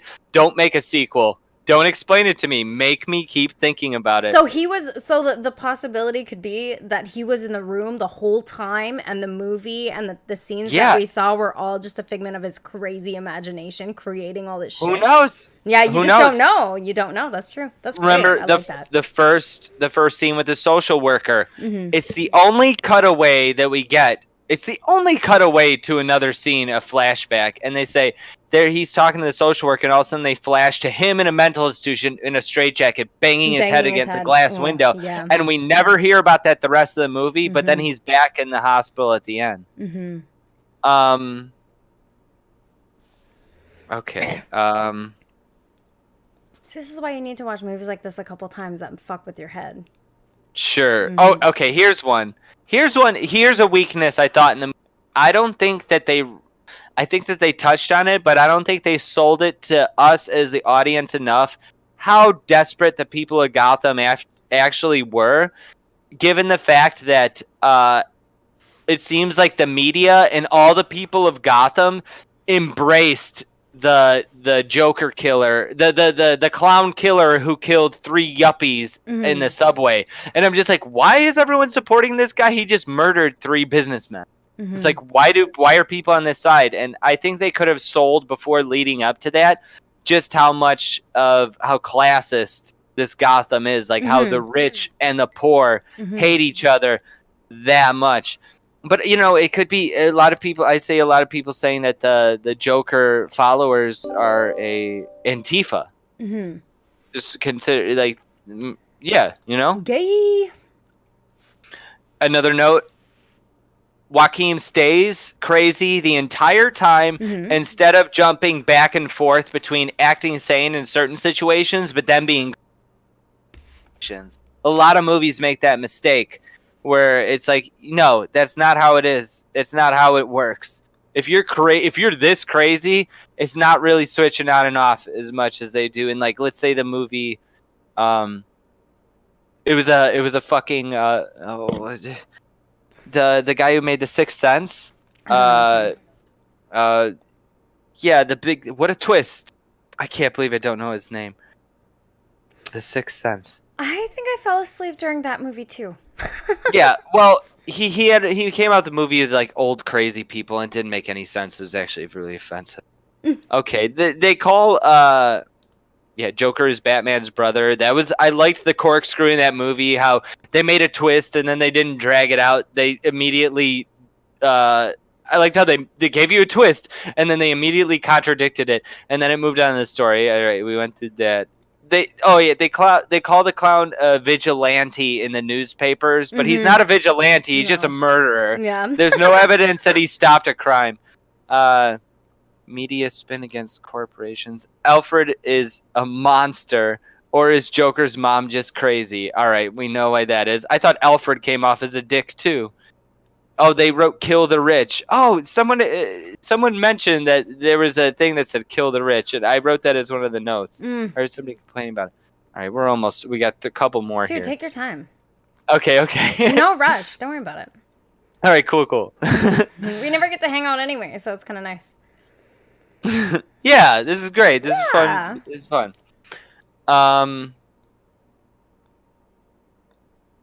I don't buy people adopting him as a folk hero. Oh, I couldn't read it, but then when I actually read it, I'm like, oh, that makes sense. I'm like, I don't buy adopt him as a fuck her too. But it says Haru. I went. I spelled hero HEROO. Haru. A fuck Haru. A Like when folk I say hero. fuck her, I mean it says folk hero. What Yeah, I do you mean don't by folk hero though? because they adopted. Everyone starts wearing masks because Oh, one okay. guy kills some businessmen. Mm-hmm. But I kind of turn around on that. I just think they should. That's just me complaining more about how they really didn't establish. You know what? But though, when he's in there, he's talking to his counselor, and he's like, "It's really fucked up out there, isn't there?" He's like, "Yeah, it's really bad." Mm-hmm. I think I needed that pounded into my head a little more than a lot of these other things were. Because I've heard people complain that they didn't need to fucking explain it to us that Zazie Beetz was never really with him. Mm-hmm. They didn't need to pound that in my head. But I liked the way they did that when they show him in front of the newsstand and she's not next to him, but she was earlier. I did not have a problem with that. But I like some that. people think, yeah. That is a very subtle way of showing you and really bringing you into his mind, into the mind of that character who's creating a story or a reality around him based on his own crazy thoughts that's not there. So that's how, like, that's something that's a really creative way to show somebody how crazy really is, because until you experience that, dude, where you think you are with someone and have spent time with them and you actually haven't, that just shows you how fucking nuts the Joker is. That was the whole point. That's why it's so cool. I don't know. I mean, appreciate that kind of stuff. So I thought it totally worked. I mean, I've seriously, I've imagined, what if instead of doing the quick cut flashbacks to the times where they were supposed to be together, what if they just had nothing and he just raised a thing? Like, would it have worked just as good? I don't know. If maybe it would have scared me more, but no, I like the subtlety. I thought it worked because I forgot about them standing at the newsstand. I probably wouldn't have remembered that until later after the theater. And next time I rewatch it, excuse me, she's not really with him. Yeah. But I thought that was completely fine. I saw a lot of people complain about that, like, "Oh, you don't need to spell it out for us." I'm like, no, that was fine with me. Yeah. I was stone cold sober, and that didn't bother me whatsoever. All right, so we're going into severe head trauma and the creating a serial killer through abuse. That's we're back to the last podcast on the left. It's like severe head trauma at a young age is something that's common in, let's say, I think the Night Stalker, definitely, the Iceman, I'm pretty sure, and maybe Ed Gein, probably not though. I don't think he had head trauma. But head trauma when you're young severely slows the growth of your brain. Now, the way your brain functions is very deeply dependent on the structure of your brain, because structure and function are one and of the same thing. So, for example, with a lot of psychopaths and stuff, there's usually a part of their frontal lobe that doesn't fully develop, and because there's holes in the structure, people who don't have that part of their brain generally have issues with impulse control. They have issues discerning between the thoughts that are coming in their head, and their conscious mind doesn't actually register them properly or read them properly. And so people tend to act more on their impulsive thoughts that's coming from their subconscious with that head trauma and all that, whatever experiences they've had that are probably negative due to the head trauma and like a failure to really experience what is happening in their life. So there's like action is always confused. There's a disconnect. You explain that so perfectly. I'm all about brains, dude. Serial killers interest me a lot. The only reason I don't listen to serial killer podcasts is because I get freaked out. Really? Yeah, I live on my own. You gotta watch last podcast. Yeah. You know what's funny is that their audience, like, for the serial killer, well, it's not all about serial killers, but they have a big female fan base. Some ladies are, for some reason, that's the true crime stuff is very popular with girls. I know a lot of my girlfriends listen to that stuff. Can you hear me? No, I can't. I can hear you now. I can't see you right now, but I'm just hearing the sound. I'm watching myself dance back and forth, and I know where you're supposed to be. I know where you are because I'm looking at Discord through my television. In case you're wondering what I'm looking at this whole time. I figured you were looking at a screen. Your camera's probably sitting on top, right? It's sitting in front of the television on a little tripod thing. So, But yeah, that's exactly. I liked that they. Well, the abuse, that's very common, but the head trauma, they made a point to say that he suffered very serious head trauma, and I'm just like, oh my gosh, it's like the Night Stalker. I think he dropped a TV on his head. He got a TV dropped on his head when he was little, and that guy had all kinds of fucking problems. You know, the guy with the pentagram on his hand, Richard Ramirez, and they had all these little driplets of things that possibly could have caused Joaquin's character to be this mentally disturbed, you know, and yeah, I liked that. the whole thing was kind of fucked up, right? Like, he was always going home and taking care of his mother, who he didn't know had he didn't think she had mental issues at the beginning until he got the papers, right? No, she was always insane, and she's the reason that he's fucked up, because she adopted him, thought that she gave birth to him through Wayne, who she worked for, and apparently that was a whole big fucking thing back when he was a baby. And then when Alfred sees him, he's like, oh, you're related to that crazy bitch? Yeah. And then when Wayne sees him in the bathroom at the opera house, so you're just like, oh my fucking God, I'm not your dad. And you touched my kid. Pow! Punched him right in the fucking face. Which I felt bad for him at that point. It's just like, yeah. You should have that card ready. That card to explain what the fuck's wrong with you. Yeah. But I mean, he wasn't laughing at the time, was he? No, that's why he got punched. Yeah. That's why he got punched, because he started laughing uncontrollably, and I actually felt bad for. Oh, he did. He was at the time. Yeah, he always fucking laughs when the weird things happen.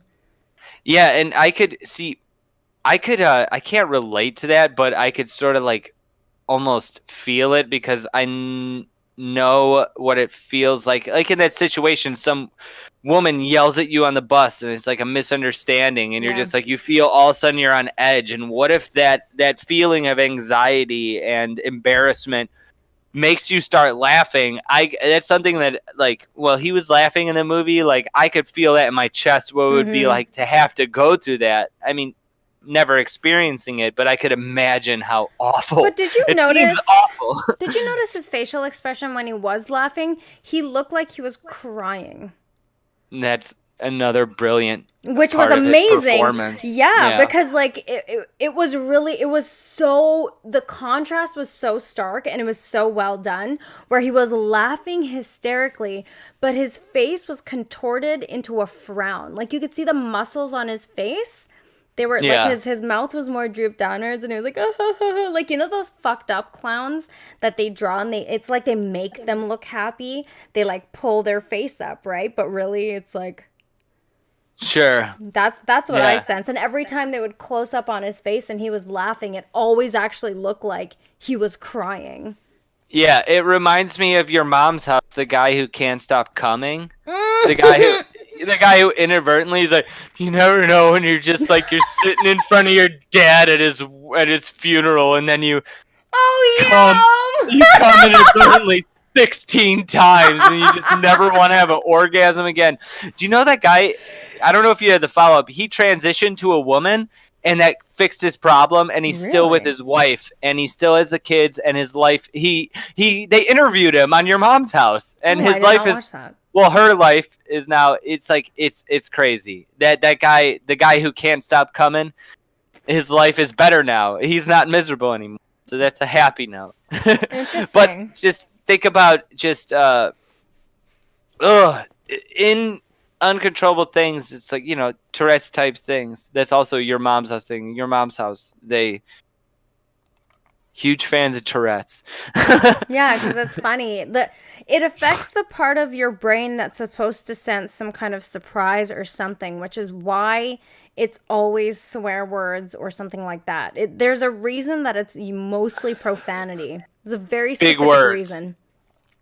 Big words. Profanity? It's too big for you?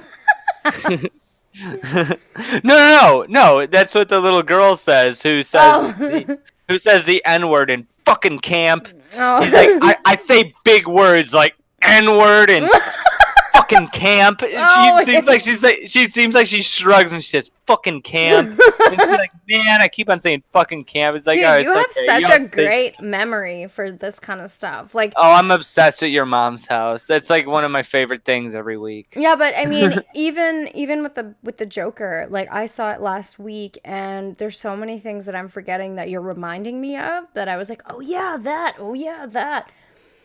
I work 6 days a week now, so all my days blur into one, and everything's like, hey, it's Tuesday now, so yay. I was doing the math on this, and I'm like at about like 23 hours a week, so I'm like fucking beat most of the time. But I'm just kidding. Well, I'm not kidding. I'm kidding about being beat. Yeah, obviously. Yeah, I have a little less. I have a little less going on here. I could ponder over the movies and and worry about things that people are trying to fuck with. People are trying to fuck with the cleavage in my video games. I don't know if you've ever seen my 18-minute video about how I'm pissed that they desexualize the female characters in Mortal Kombat 11. What? Why? But because of social Feminists? justice. Yeah, essentially. You know it is because they don't worry. There's a whole video about it. It's 18 minutes. I'm It's gonna go extensive. watch it later. Later. Yeah. But wait, what did I I think we did go through everything. But the last tell me. thing, Mhm. the relationship's all in his head. Okay, the last thing is, what did you think about the whole interaction between him and Robert De Niro at the talk show? I think that they could have punched up the script a little bit on that. I think that maybe on a rewatch, I'm going to think that that's in a movie where I think that 97%. This could maybe happen in real life in the 80s. What if that wasn't real? Good point, because Robert De Niro was kind of talking like a robot. He was kind of talking like it was part of his character, but there's something always kind of awkward about Robert De Niro's performance in it, and I liked his performance in it, by the way. But see, I thought that one, obviously, to me, it stood out as something that was happening in his mind. You thought the whole talk show thing happened in his mind? Not the whole thing. There were parts that, like, there was the part where he was sitting in the room beforehand and, like, waiting to go there. That was legit, right? But then there was a part before where he was sitting and watching the show and then imagining it too. So that kind of blurs the line on whether the actual event that they showed where he was actually talking to him was real. Yeah. Because at any point in time, why would you just pick some random guy like this who's fucking nuts and have him on your show? That is true, and that could be a plot hole, or it could be it was all a dream. I think that would upset audiences of different types, equally different ways. But the thing is, if they're leaving it in that place where they're leaving it hanging in the balance and you don't really know, it also plays in to just the fucking insanity of this character that you're experiencing through the film, and you don't know what's real or not, just like he doesn't know what's real or not. So maybe it's meant to be an incredibly immersive experience where you're actually kind of experiencing things as the Joker as well. So that because of that relationship thing, now that makes me trip out, because obviously that wasn't real. He wasn't with her. So what if the show thing also wasn't real and he just imagined that? It did go badly though, so that made me feel like it was real, because it just went all fucked up after. But here's why I think it's real. It's just because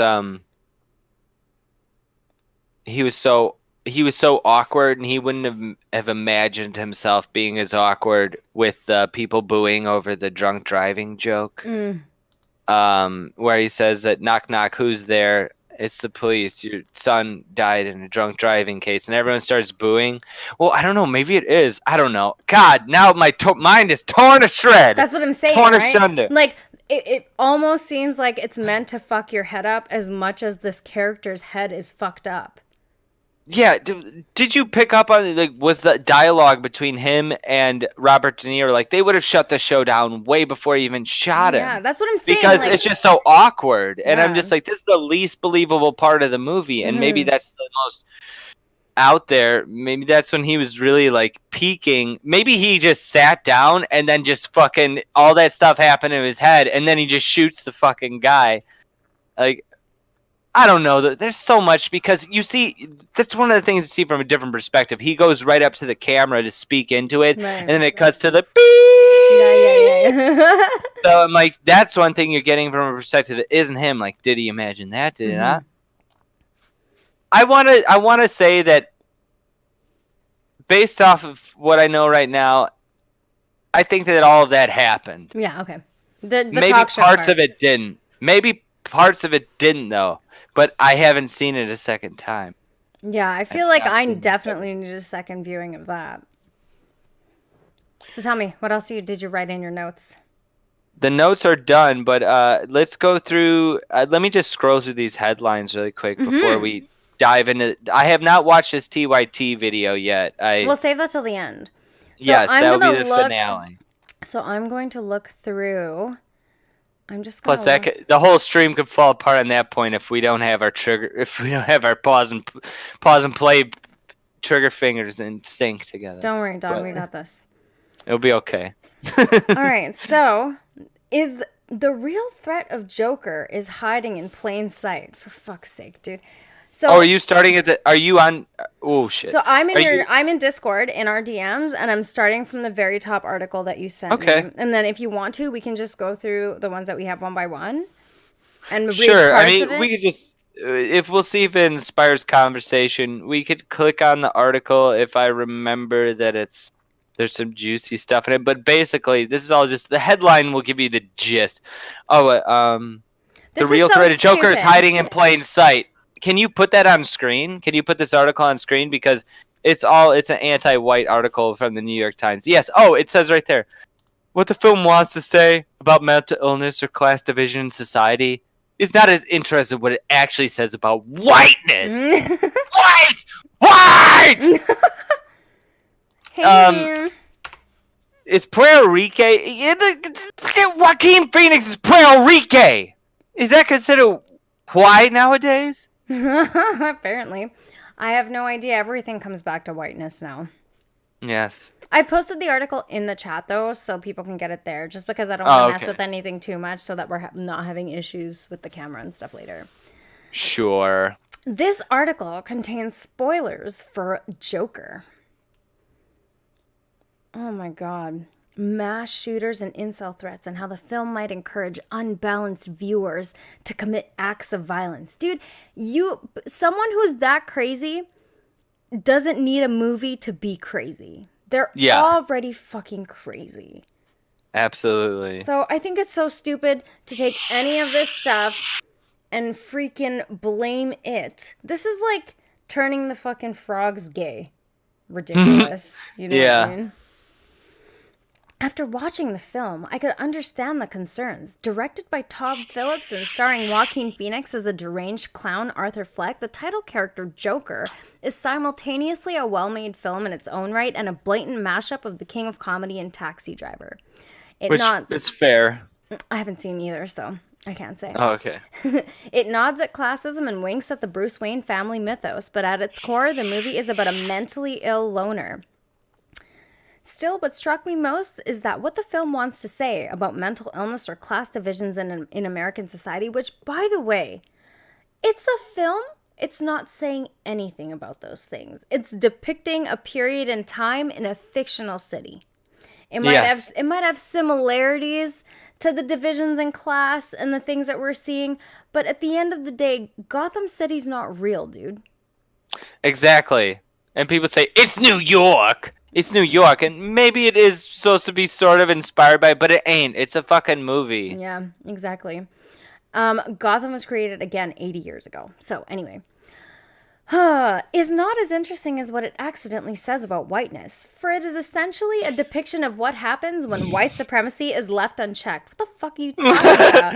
It doesn't accidentally say anything. This No. is all in this fuckhead's. Like, why is the New York Times printing this? All right, I'm sorry. It's okay. No, the whole pause me anytime. It shows the delusions that many white men have about their place in society. What the what? And the brutality that can result when that place is denied. Okay, so what It's they're trying fucking to say funny. is this, first of all, Arthur Fleck isn't white. Or I guess he's supposed to be? Yeah.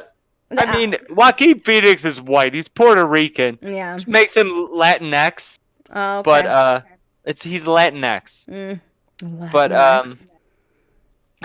or maybe he was just born in Puerto Rico, but I'm pretty sure he's Latinx. And the next line is just the next line in the article is This is obviously stupid. The fact that the Joker is a white man is central to the film's. No, it's freaking not. no, it fucking is. It has nothing to do with anything. Absolutely nothing fucking to do with anything. Thank you. Dude, the fact that he's insane and losing his mind is the central to the film's plot. How do they get this whiteness thing? So are they relating his personality and behavior to whiteness? Because that's quite wrong. Yeah. I mean, white people aren't the only ones who go crazy, right? Everybody goes crazy. Everybody has the propensity to go nuts. What a fucking fuck show. In 1981, a black man in Gotham City, really New York. No, asshole, it's Gotham City. In 1981, suffering from the same mysterious illness as Fleck, would be homeless and invisible. Did they not watch the movie? Because I'm pretty sure he wasn't living in the most fantastic conditions. Yeah, he was invisible. He was absolutely invisible. Nobody cared about him. That was the point. He would walk around and nobody would even notice him. He was barely getting by. He was taking care of his mother, who was writing delusional letters to a billionaire saying, "Please help us." Yeah, what the heck? And they seemed like they were living in shit. He wouldn't be turned into a public figure who could incite an entire city to rise up against the wealthy. Did that even happen in the movie? Was he even a public? I mean, okay, so those guys put on the clown masks, right? Yeah, they didn't know it was him, though. They didn't know. It didn't have nothing to do because he was white. It was because he was a clown who killed yuppies. And also, using a mask to do crazy shit doesn't really have to do with being a public figure per se. It's more the idea of covering your face and committing crimes and getting away with it. Even in the context of the movie, it's just a bunch of fucking hooligans saying like, "Oh man, a clown fucking killed someone. Let's all be clowns." It's like clowns killed those fucking pigs. It's like it's in any context, you'd have to like do so much mental gymnastics to come to the conclusions that this New York Times writer has come to. He wouldn't be turned into a public figure who could incite an entire city. First of all, entire city? All right, chill out. To rise up against the wealthy. Black men dealing with Fleck's conditions are often cast aside by society, ending up on the streets or in jail. Hey, where the hell was Fleck? Yeah. As studies have shown. And though Fleck says he often feels invisible, had he been black, this is awful. Why am I even reading this? This is a New York Times. Why it's like, are you taking this and making it about... This will get you demonetized from YouTube, but this is a New York Times racist-ass article. This is so racist. It's ridiculous. See, this is what I mean. This is why I don't read this shit, because it makes you think about everything in terms of black and white. What does race have to do with this movie at all? Why do you need to bring race into this? Why are we talking about the perils of a fictional character and comparing it to a black person in this current time?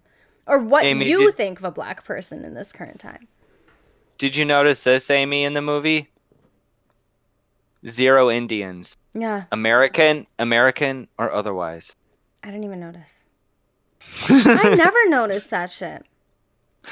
I just wanted to take that time to use the term American Indian, which I hope that there's somebody out in the woods somewhere still using that. American Indian. He's an American. Oh my goodness. All right, so I'm going to open this second one now. Well, that was Wait. a very. Here, let me see. The second one is the Oh wait, there's Facebook. more. Right? I didn't even Well, realize there was more to the article.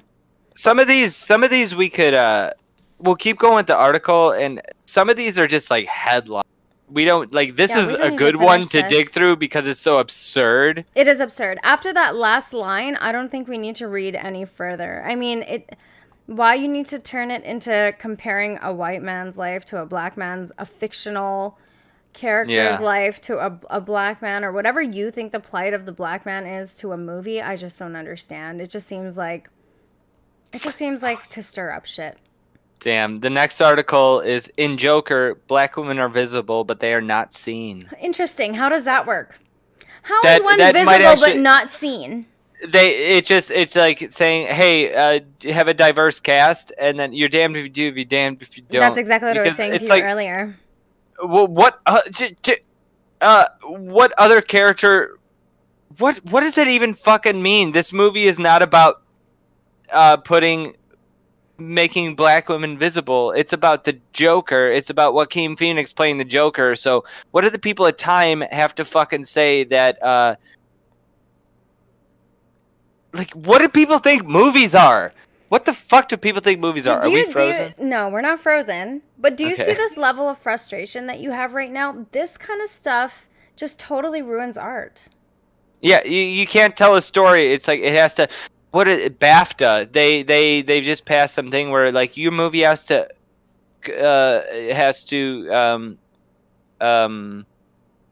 conform to a diversity standard in order for us to look at your art. It's like what?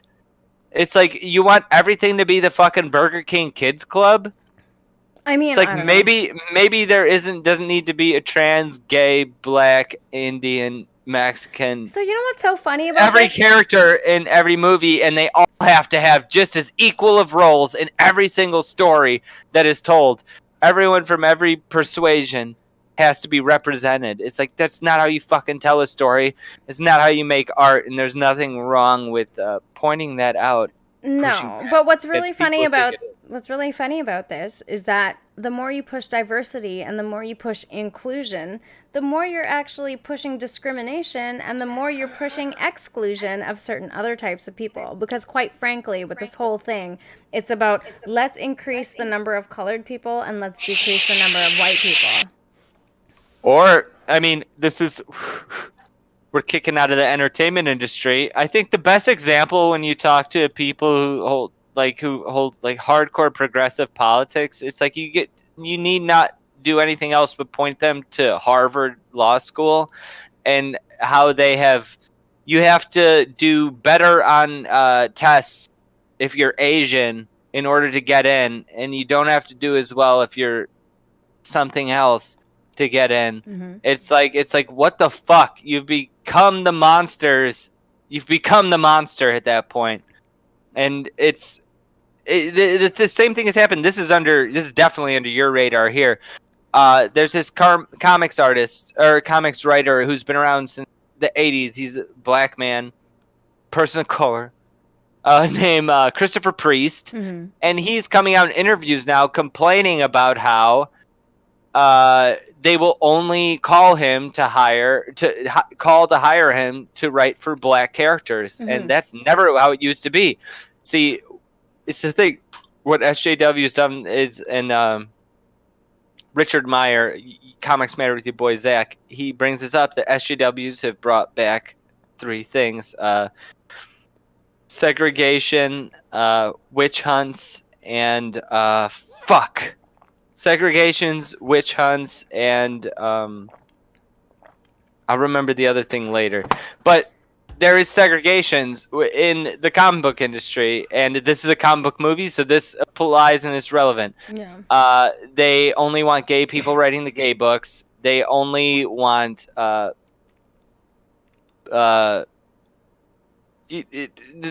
they've racially segregated the book. Mm-hmm. I just had a George W. Bush moment right there where I couldn't even fucking figure out where it's going. If you fool me once, I can't get fooled again. Fool me once, shame on you. Fool me Fool twice. me once, I can't get fooled again. That was so funny. But you see what I'm saying though? it's women can only write for women characters. It's like that's not. It's no. Just get good writers and have them write things, and Dude, that should be again, fine. it's not about the identity. It's about the character that they're talking Yes, about. It's about the traits of the yes. character. It's about what that character is like. It's about the personality of the character, whether they're gay, straight, lesbian, trans, whatever, doesn't matter. They have a personality and a character that's trying to be illustrated by this person who is writing them into being. And that's it. Boosh.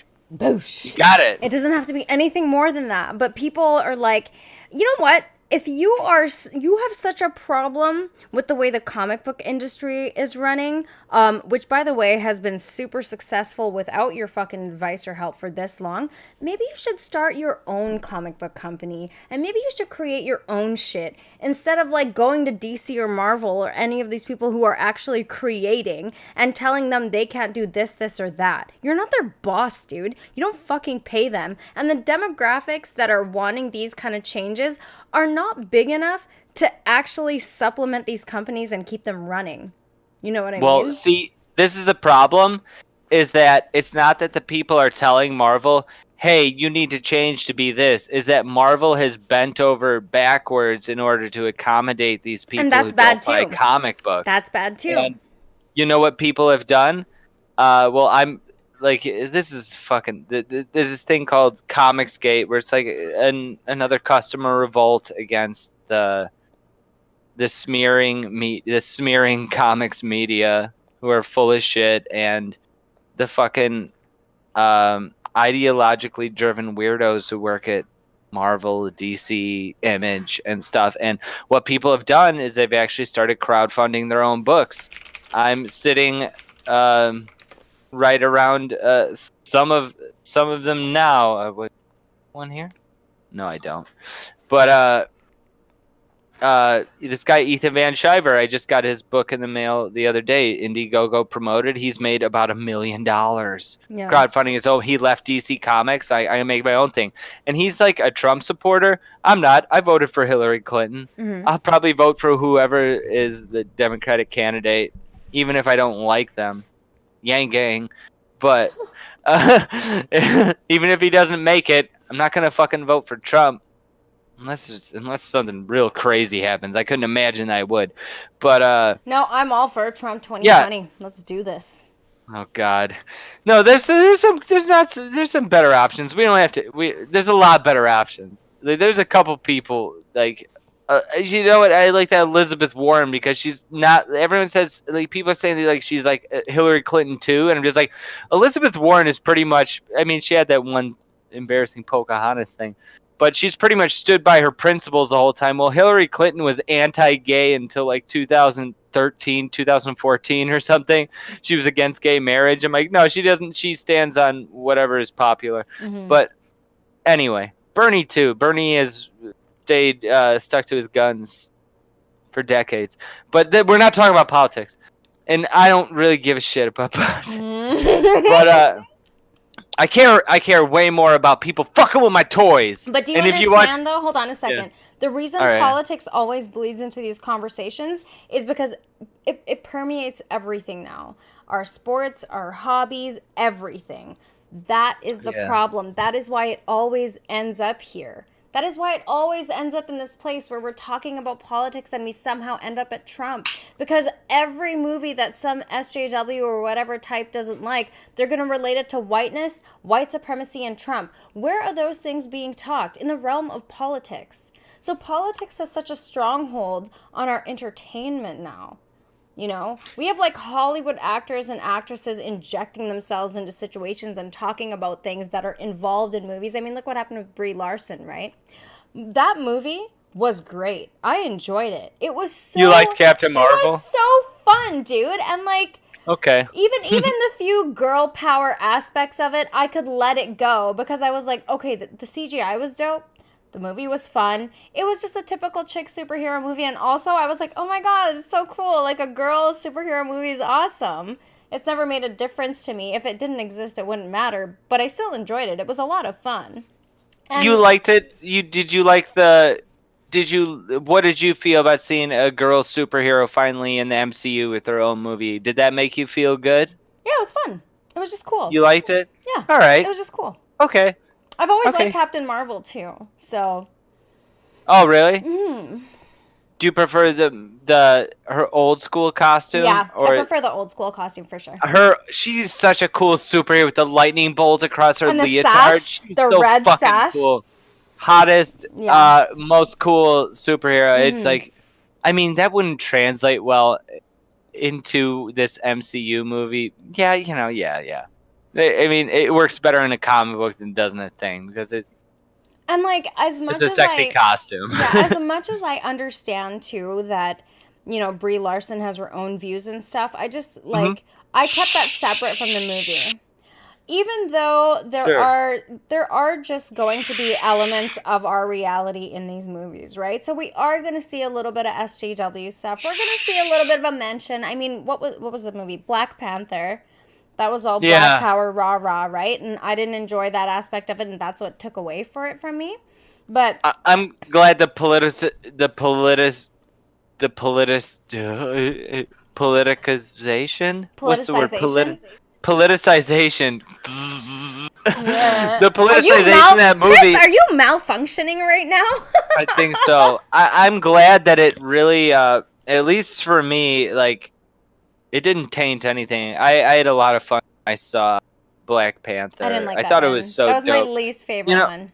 I've grown. My least favorite is probably Ant-Man 1, but I loved Ant-Man 2. But a lot of people hate Ant-Man 2. They're like, the movie's so terrible. I'm like, I had so much fun watching it. It was awesome. I liked it. Yeah, I thought it was so much fun, and I'm just like, I didn't like Ant-Man 1. It felt like a weird, blocky put together. I don't know. We can't. Let's not. We can't spiral out. Well, I mean, we're in the same universe, so yeah, we can. There's no rules here. There's no rules here. Why tripping? Okay. You're right. This is your show. No, it's our show. Ah. That's why you're here. We're sharing time. That's how it works, I'm surprised at how little of like brick walls I've run into with having to say things. No. I was nervous walking into this. I'm just like, are you spent, Chris? Are you out of things to say? No.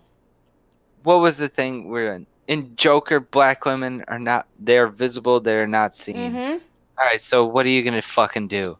It's like nobody. All right. Let's say his mom and him. They were probably two biggest characters, right? They got the most screen time. You learn the most about them. Everybody else, you don't know anything about. So was Robert De Niro not seen in the movie? Was Mark Maron? I would say that every black character in this movie was definitely seen more than Mark Maron. I didn't even know Mark Maron was in the movie. Where the hell was Mark Maron? He was Robert De Niro's assistant who said, "Come on, man, call him Mr. Whatever," and he was in there for 2 seconds. Weird. We're gonna.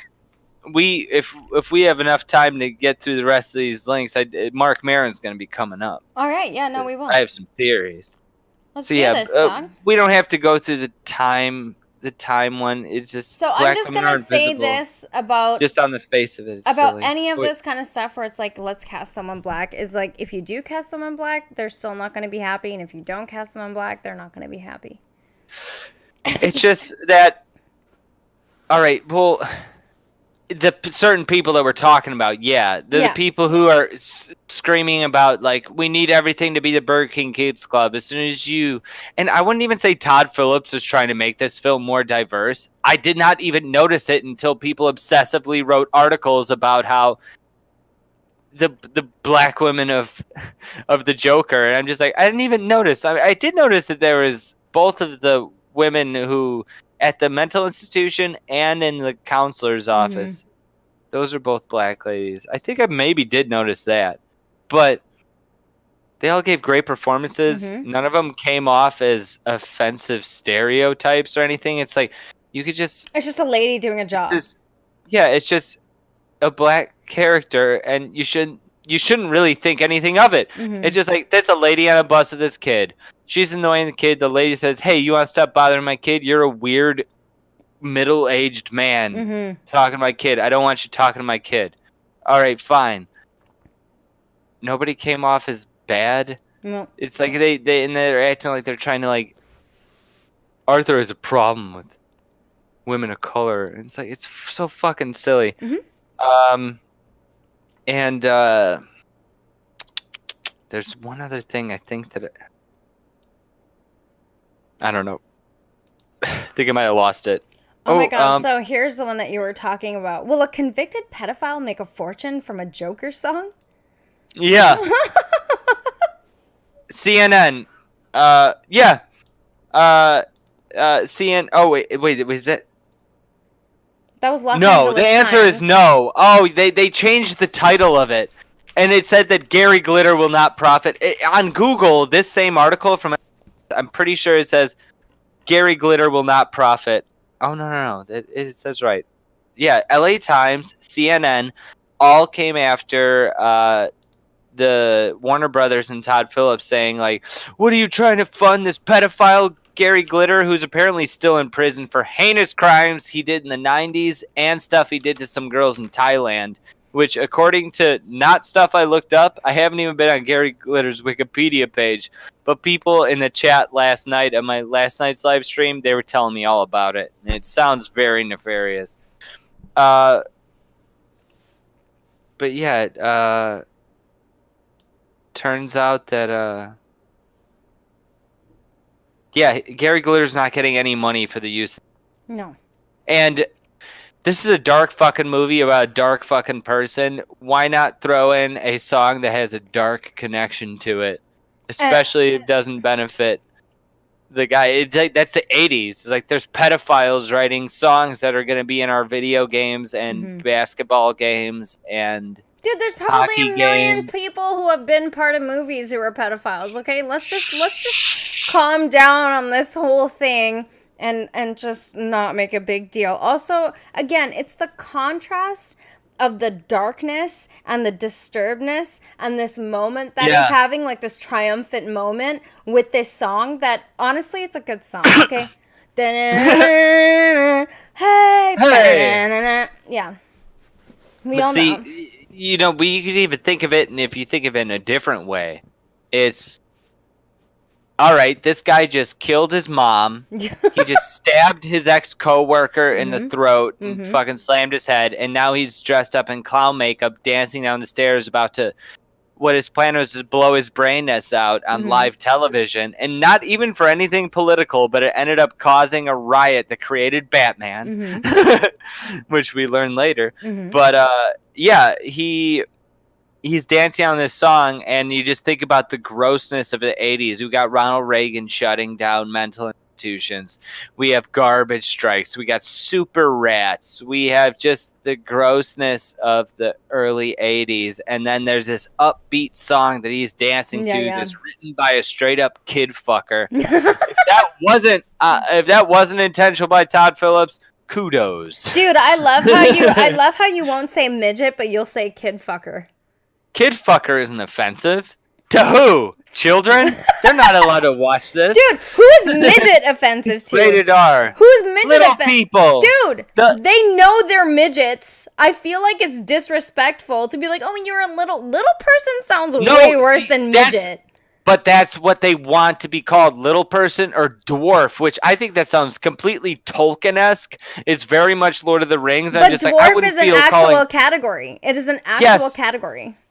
Oh, so there's different types? Yeah, so dwarf refers to like a certain height, right? Like that is a technical term. And I know it sounds very Lord of the Rings, World of Warcrafty, but it is an actual technical term. Has it always existed? Yes. Here, I'll look Since before the Lord of the Rings? The books? Yeah. Not the movies. The movies are not as old as the books, Amy. You so gay. I don't know. Just because Chucky, the guy who played Chucky in Child's Play 1, told me he doesn't like that word, that's enough for me, I guess. I like Child's Play 1. That's the best one. Oh, maybe it did come from folklore first. New York Times fear mongering. Oh, more New York Times. What's the panic over Joker really about? Here, do you want me to recite this one? Since we Yes, don't even have it on the recite. screen. This is from New York Times Magazine. Oh, the Joker review. Log Are you in. kidding me? That one? No. It's New York Times Magazine. What's the panic over the Joker really about? Wait, keep reading in Times by creating a free account or logging in? Are you fucking with me? There's no way I'm paying for this. All right, forget that. Forget Oh, that. I did that to me too. That's super lame. It's Aw. by Dan Brooks. Fuck that cuck. We don't want to hear your article. Fuck that cuck. I don't use the word cuck ever, but fuck him. This guy who I know it's oh wait, maybe we can see. Critics seem to believe the joke is even probably die article. Okay. Well, there's the CNN article, which this is the excerpt I took out of Joker, it. a political I'm glad that I parable ruined all the words I tried to say right there. Joker, a political parable for our times. That one? Yeah, this is all you need from that one is, while many reviewers have focused on Fleck as an incel hero, which he ain't. There's nothing in that movie about that. If anything, he's a ultimate gentleman. I think that's what Elliot Rodger called himself. Oh my god. His status as a sexless loner who turns to violence. There's no time in that movie where Arthur seems at all preoccupied by getting laid. Not at all. It's the least thing. They don't even, if that was even part of the story, if he was a psychosexual serial killer, which they could have done, they could have turned him into a fucking John Wayne Gacy, which the place where he buried all those boys is just a stone's throw away from me. Not really. I'd have to drive like 20 minutes at this time. That's pretty close. But 20 minutes. The Des Plaines River, I'm right by there too. That's where he threw a lot of the bodies. But all you need to take from this fucker is, while many reviewers, yeah. Sexless loner, that's not what the movie's about. The true nature of the movie's appeal is actually broader. It's insidious validation of the white male resentment that helped bring President Donald Trump to power. You would think that would be something by the most leftist of rags, but that's CNN fucking broadcasting that. It's like, I hope they are fold. super leftist, are they not? Would they not be Well, considered? CNN has always been the left-leaning news organization. This is ridiculous. This is full-on stuff that I would expect out of a SJW Tumblr blog from 5 years ago, and now it's on CNN. It's just like, it's mainstream. But is this making them money? All right, what's next? Oh, feds issue bulletin about threats ahead of Joker. That's CNN trying to scare people. See, we talked about this too. You know what I mean? Like, if you're going to make hype about this, you're probably going to bring it into being. Like, I don't even understand. Yeah. Well, they wanted it. Yeah, they were begging for it. They're like, please, somebody shoot up a screening of the Joker. Please, our fucking jobs depend on somebody doing something crazy at this fucking screening. We want clicks at whatever cost. And I think and as I said, there have been headlines. There have been headlines of people causing troubles at these Joker screenings. Shoot over to Florida. Hero confronts unruly man who terrified patrons at the Joker. One guy poured tequila into a slushie in Florida, got real drunk, spit on some people, and some guy made him leave the theater. That was one of the reports. And then locally, this happened right in my back fucking yard. Are you going to cry? Don't cry. You just did the Joker laugh cry thing! This happened at the AMC Theater at River East AMC Theater in Chicago. I remember seeing the movies House of Wax starring Paris Hilton. I saw that there. I also saw Land of the Dead at that theater. This is back in like 2004.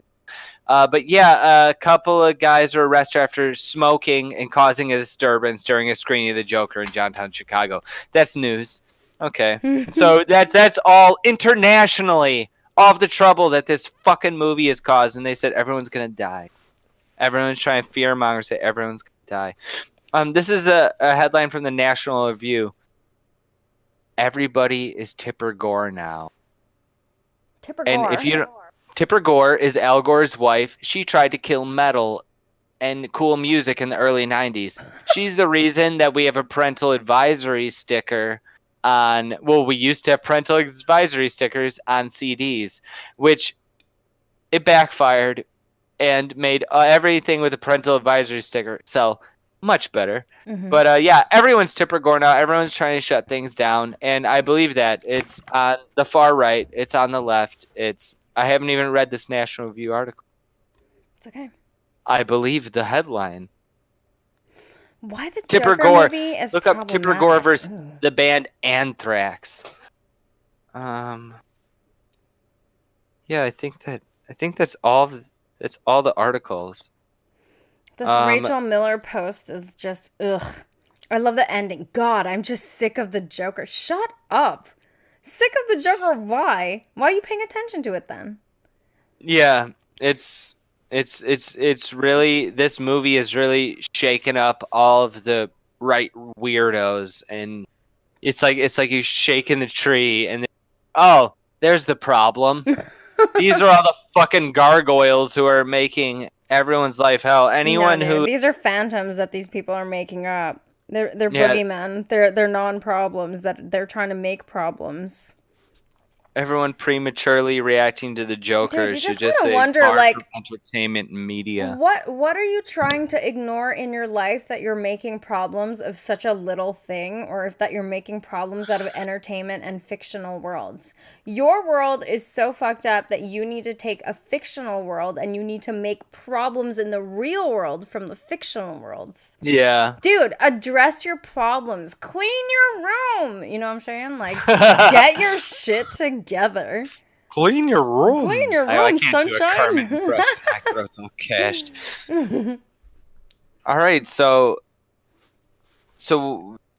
I guess what's next? Are we going to tackle what the Young Turks have isolated on their Facebook page, because they know what would happen to it on YouTube, I'm pretty sure. Are you ready? Sure. If it's on YouTube, does it make a difference? Is it on YouTube? Well, I could only find it on Facebook. So move to your left a little bit. Move to your left. Just step to the left. There you go, because I have the video just a little bit to your right here. Okay. Right. Oh, it's going to be for people to watch? Yeah. So let me know when you're ready, and we're going to 3, 2, 1 this shit, okay? All right. I will let you know. Sec. Wait, what? Did you start it? No, not yet. I haven't counted yet. God damn it, Hollow Whiskey. I have to watch it on my phone. This is going to be tricky. All right, let me know when you start the countdown. All right. 3, 2, 1, play. Help to have someone to talk to? Joker has a problem with black women.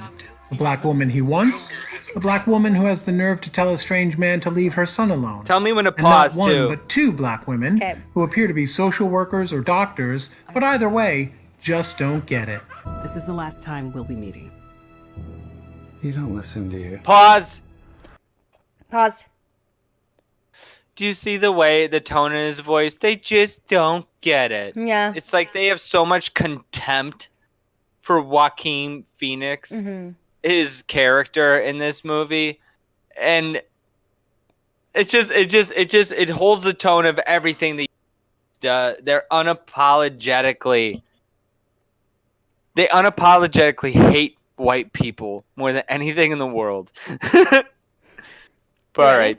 3, 2, 1. Oh wait, you do 3, 2, 1. Okay, 3, 2, 1, play. And don't forget the teenagers, definitely not Caucasian, who assault Joaquin Phoenix's character, Arthur Fleck, for no reason. You see, Arthur is the victim.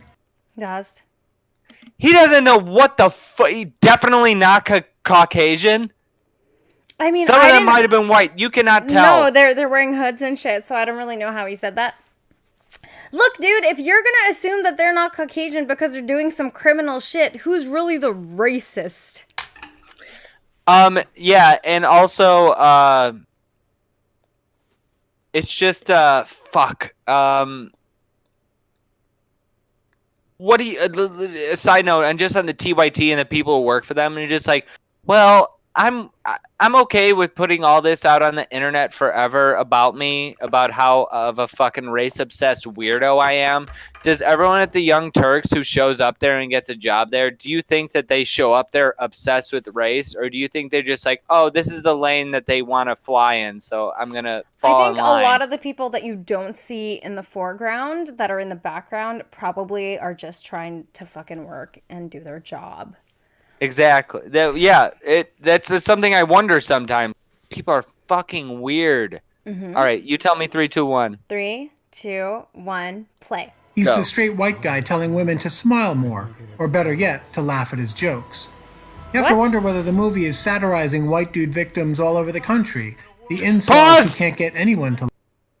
He ain't doing that. He never told any woman to laugh at his jokes. He's not. That's All he fucking told that ridiculous. girl to do was come to the comedy club. That was it. Yeah. That's it. Yeah, that's ridiculous. You tell me 3, 2, 1. 3, 2, 1, play. Love them. Except that Joker is also the hero of a working class uprising, Occupy Gotham, in clown masks, I guess. What? And even says explicitly at one point that he's not political. But Joker the movie is very political, and that's what makes it a real mess, literally. In fact, the first thing you learn is there's a garbage strike in Gotham City. The city is literally filthy because sanitation workers have had the nerve to organize to fight for their own self-improvement. Director Todd Phillips is being praised for making a realistic movie, and even said he wanted to make a real movie disguised as a comic book Pause. movie. All right, so this. Are you paused? Yeah, I'm paused. This fucking cuck is saying that the garbage strike is an attack on the left because why are the working class stopping a garbage strike? It's like, if anything, I would say it's in favor of the people who are striking. Obviously. The people are getting beaten down. I think that it's almost apolitical. Am I sounding too loud right now with the microphone like No, this?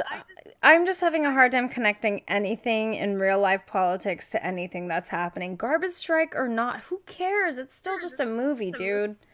Even though Yeah, it has and- some similarities, yes, art imitates life in certain ways. Can we get past this? Sometimes I feel like a broken record because we're just saying things that are so obvious. Yeah. Doesn't Yeah, that drive and you there's nuts? people who will never stop being ridiculous. Do you see how confident he sounds while he says the dumbest shit fucking ever? Of course. Of course! Of course this is what's happening. No.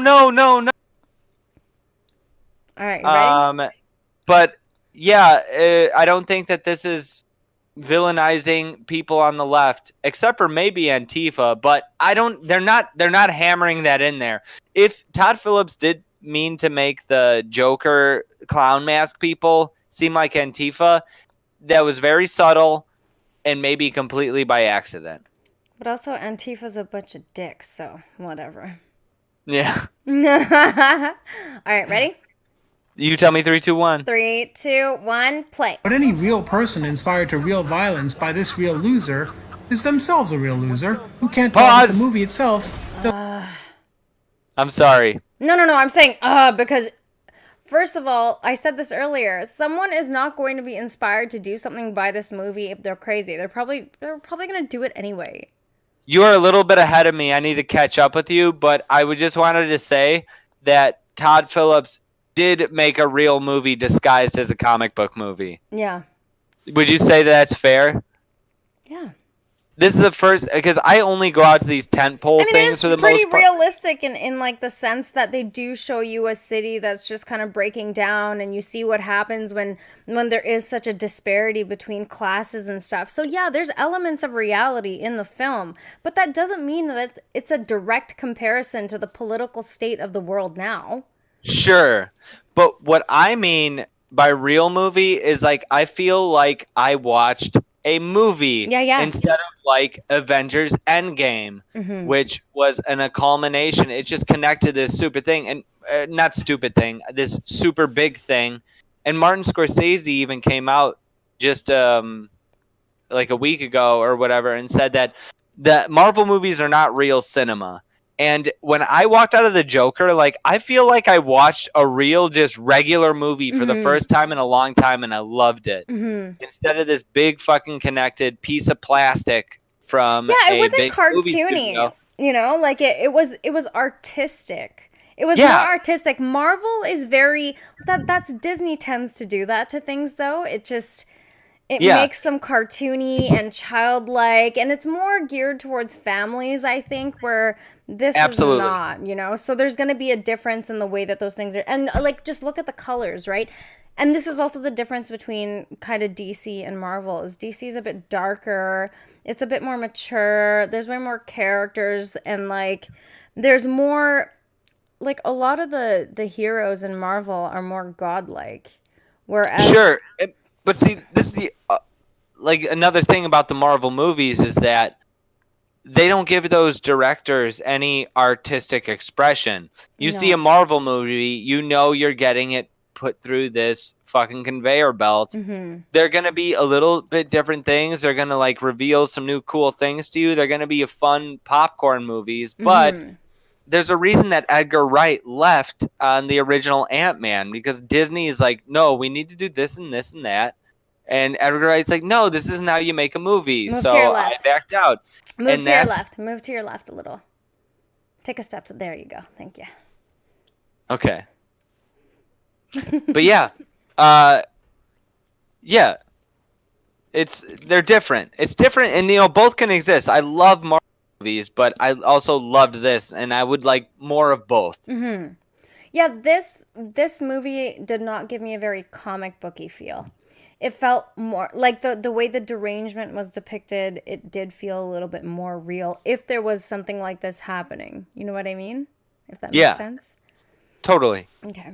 And then you're a little bit ahead of me. Yeah, I'm book at movie, but any real person inspired to real violence by. I have 2 minutes and 14 left. Okay. Wait, where are you at? I have 2 minutes and 14 left. So I have 3 minutes and 43 seconds left. Oh, wait, no. I'm 1 minute and 27.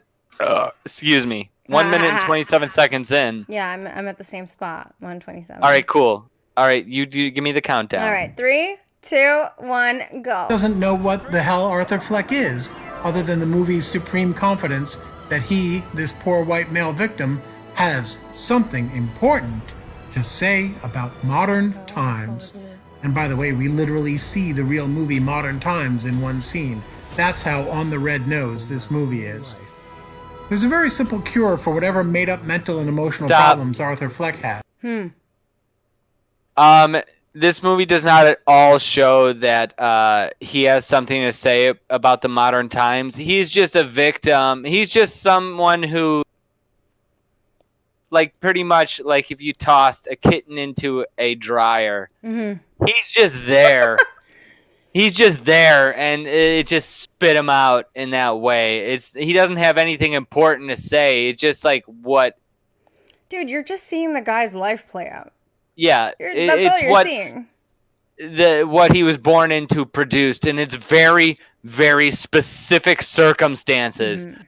He had to have been given up for adoption, had to have been adopted by a mentally deranged woman, had to have been abused, had massive head trauma, chained to a radiator, and then put into, like, just his life is fucking trash and has nothing to do about his race whatsoever or anything like that. Give me the countdown. All right, 3, 2, 1, go.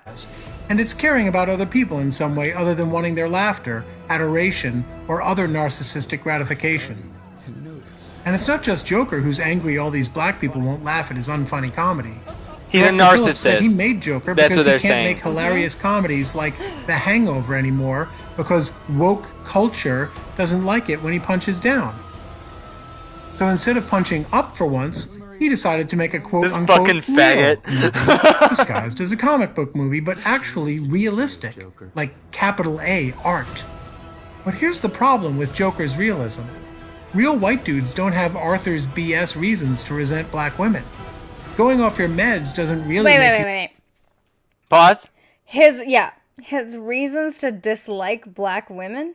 He doesn't have reasons to No, what does this have to do Oh, with wait. that? Hold on. Let me catch up to you. Okay. Have Arthur's BS reasons to resent black women going off your...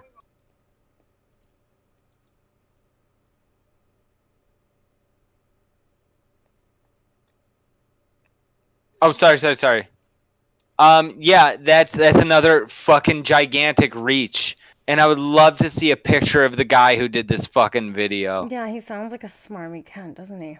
He sounds like the biggest piece of shit. Like, this is the dumbest take I've heard about this fucking movie. You have to catch up with me a little bit. I'm at 244 now. Okay, let me play. He's suddenly capable of carrying out complicated plans, committing murder, and literally getting away with murder. Mentally ill people don't really do this more than other people do. Mentally ill people don't really do this more than other people do. That's where I'm at. Should I press play now? 3, 2, 1, go. And in fact, no one does this. In 3 decades of urban decay in America, at no point did a lone killer inspire a movement of widespread working-class violent uprising. Pause, yes, because it's a freaking movie, dude. Exactly. Ugh.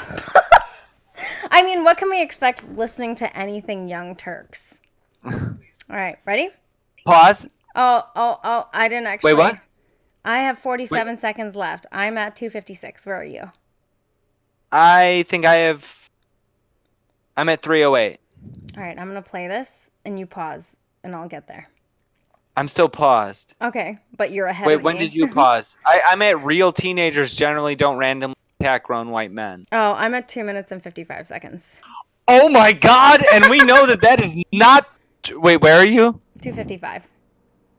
Okay, it's so funny that I have to take a shot at real teenagers generally don't randomly... we have all these...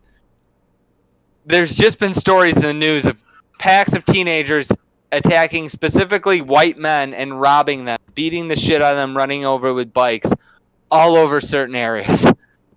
So, that's not true. I mean, generally, I guess you could say, but this is, by accident, very topical for the past couple months that it's come out. All right. But where are you at right now? 2:55. 255? Mm-hmm. And I'm at 308. So you just wait. Just don't even play. I'm going to play I'll this. wait. I won't press play. Okay. Keep going. I'm going to watch this. Just hold on.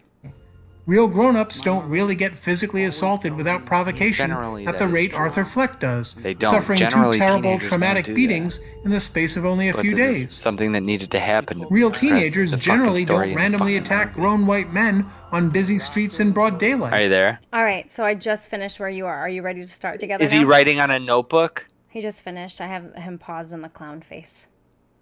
It's right after that. This is Hold so on. challenging. I wish there was a way for both of us to Is do he it. is he standing outside of his work, flipping the sign? No. I'm at 3:12. I'm at 311. All right, we're good. All right. 1, All right. 2, 3, go. Real people may suffer some of the tragedies that befall Arthur Fleck, but not all of them. This is not the real world, and it's not realistic. Wow. In fact, the relentlessly dark, hopeless, filthy, uncaring world in which Joker is justified for leading this politically scrambled, incoherent movement is only real He wasn't leading in bad it. comic books. Okay, so that This whole guy is a entire fucking video, idiot. yeah, that whole entire video. What's his name? I don't know, but that whole entire video. God, they don't even show his name. Fuck this fucking guy Put who your wrote that. headphones on, you jackass! Hello? There What? you go. I was talking. You kept talking over me because you didn't have I'm your freaking sorry. headphones on, you drunk ass. I'm sorry. It's all good. I was saying, So we're on he point went now. through all this garbage, right? And he complained about all this stuff and made up all this nonsense. And at the very end, he says, this is not real. This is a movie. So Amazed. so then what was the goddamn point of saying any of the things that you said at all, which were A, bad takes, and B, for what purpose? These are just your opinions, I guess? This guy sounds like the most insufferable twat on planet Earth. Yeah. I have to say, just how he said. You said you used swarmy. Smarmy, yeah, just slimy, greasy. Ew. Yeah. Yeah. Ugh. And something about him also, I think he believes every fucking thing that came out of his mouth. Yeah, that's what you can He's hear. so misguided. Mhm. He's so twisted. Or he's just trolling hardcore to get hate clicks for money for TYT. I generally have a problem with anybody who's going to take anything and bring it back to white supremacy or whiteness. Yeah. This is a problem for whiteness. This is a cause of whiteness. This is whiteness. A white criminal or a white deranged person is not treated the same as a black deranged person, and yada da da da. And it's like, if I hear anyone using the term whiteness, period, it's like I'm just like I lose all stock in whatever they're about to say. I'm just like, whiteness. Okay. Anything else coming out of your mouth after Bye-bye. that is not going to be anything of value. They're the same people who say that only white people can be racist because racism is privilege plus power, and I have no power here. You white piece of shit. Yep, there you go. Like, there's no such thing as poor white people, or there's no such thing as white people who have the same problems as everybody goddamn else. Because, people tend to have problems. And I'm not trying to throw a pity party for the whites, but it's the people who are extremely concerned about race. It's just like anyone who puts anti-racist into their Twitter bio, it turns out it's kind of weird. They turn out to be the most racist fucking people you could ever imagine. It's just they feel vindicated. That shit's nefarious. Is when you hold those beliefs and you hold those beliefs, but you try to cover it up with some stupid ass story to justify to yourself that you're not actually racist. I'm not racist because I fight for the people of color. I'm not racist because I fight for the marginalized or whatever. You know what I mean? I'm a hero. Okay. Yeah. Right. Well, thanks, hero. You're ruining our movies. You're ruining our comic books. You're ruining comedy. Dude, like, look how much shit comedy is going through right now. I know, and I fight with people. Oh, this is one thing we forgot to touch on. Fucking Mark Maron. Oh, yeah. Todd Phillips, he came out and he said that, I don't do comedy movies anymore because it's a fucking thing. It's just like everyone's attacking you. And then Mark Maron comes out and says, oh, maybe you're just not being creative enough.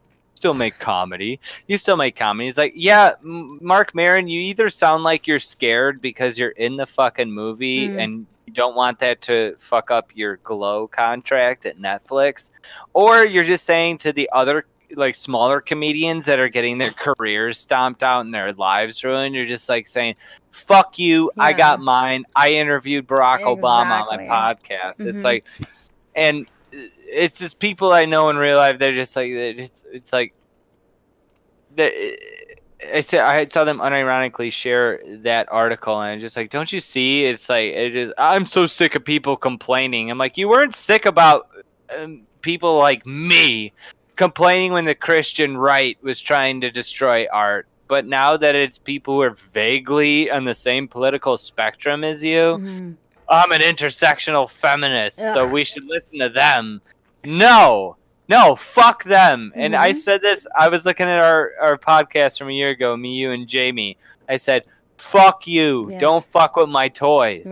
Don't fuck with the things that I like. Go do your own thing and fuck away from here's the thing, though. With you or with anybody who likes certain things, if you want to continue to enjoy those things, it's in your best interest to not pay attention to news articles like this, because really there's always a Yahoo out there who needs to write a blog or needs to write an article or needs to express themselves in this way that is not accurate, where they're creating things out of their mind. Because honestly, I think God, that thing is so fucking loud, Chris. I'm sorry. The thing... You made me lose my train of thought with that shit, dude. The thing, they do the articles, people writing articles. So at bottom, I just feel like people who create things to make a problem have emotions underlying that they're just not managing, and that's where they're throwing them. And that Or continues to keep them oh fuck. misguided.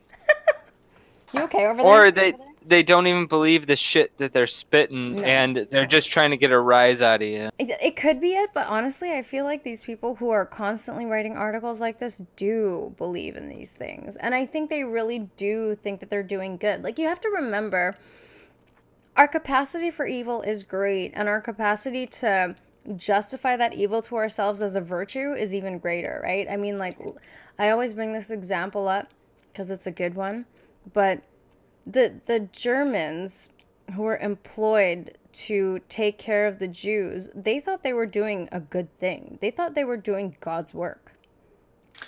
So if Wait, somebody, are you talking about the Nazis? yes. So what I'm saying is that if someone thinks they're doing good, they think they're doing good.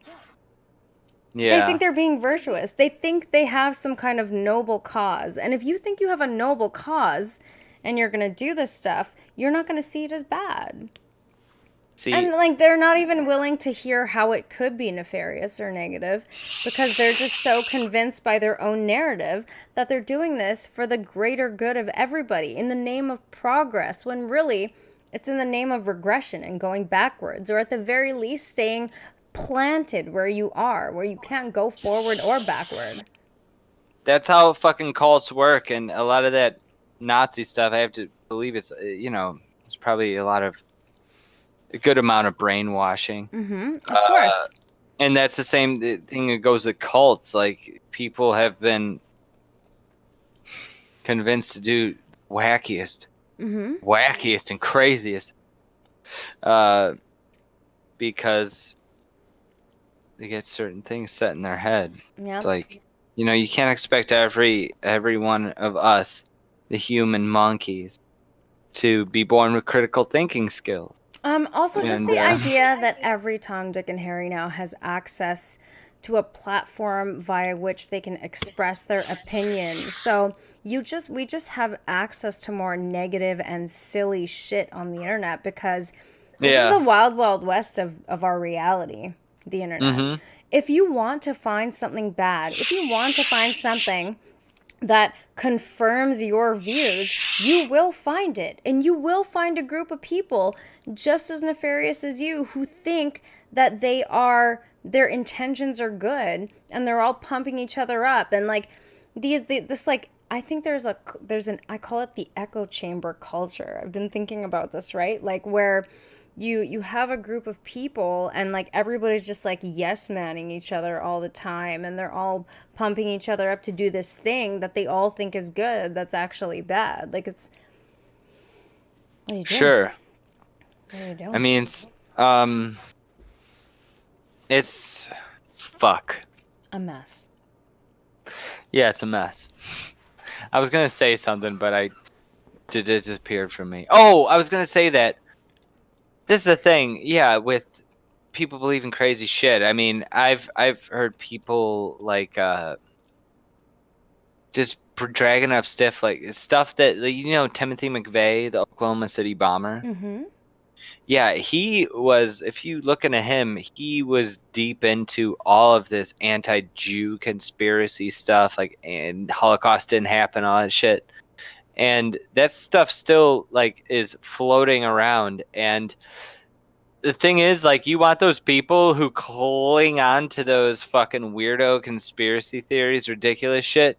You want them out in the open. You don't want to ban them all from YouTube and let them go into their little circles, because they were underground in the 90s. They still existed. And unless those ideas are out in the open market of free ideas where they could be debunked, like the Christians and the Muslims, all the cults and all that stuff, all you're going to do is create extremists, because if you bury them, ban them without debunking them, all they're going to think is like, we know the truth, and it's just going to like ramp them up even more. And it's like, yeah, it's all fucked up. Yeah, it's a bit of a mess, but you know what? It's also really awesome. Again, it's all about where you're focusing your attention, HoloWiki. Yeah. So if you don't want to have, like, this is exactly why I stay away, because the more you read this stuff, my disenchantment came from the 2016 election. Everybody on Facebook turned into a monster. And I just couldn't do it anymore. I'm like, you know what? I love American politics. It's so interesting to me, but I can't follow it anymore because everybody's losing their mind over this Trump thing. Okay, yes, we can be concerned without sensationalizing and hyping it so much. And then he won. And then I was like, ooh, I can't be on Facebook anymore because people were starting to fight. I was seeing family members fight. I have 69 or 68 friends on my friends list because I purged everybody. I don't care to use Facebook that much anymore. I just don't. Was it still too much even after you got rid of everybody? No, because those were the people that weren't losing their minds. Most of the people on my Facebook are people who don't really use Facebook that much. It's perfect. Oh man, Facebook's a weird thing for me. It's like I'm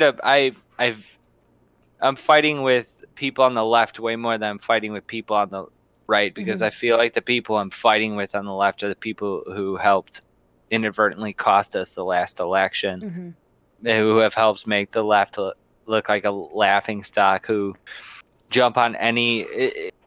But I'm going to be honest with you, the left sucks right now. Like, the left we're seeing in the political sphere, the people who are supposed to be the representatives of the left side, they all suck. They all suck.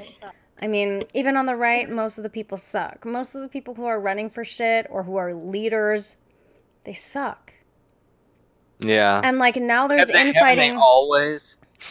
I mean, I don't know. There were times where we had great presidents and great prime ministers, you know what I mean? Like, for here in Canada, we had Pierre Elliott Trudeau, and now we have his goddamn twink of a son.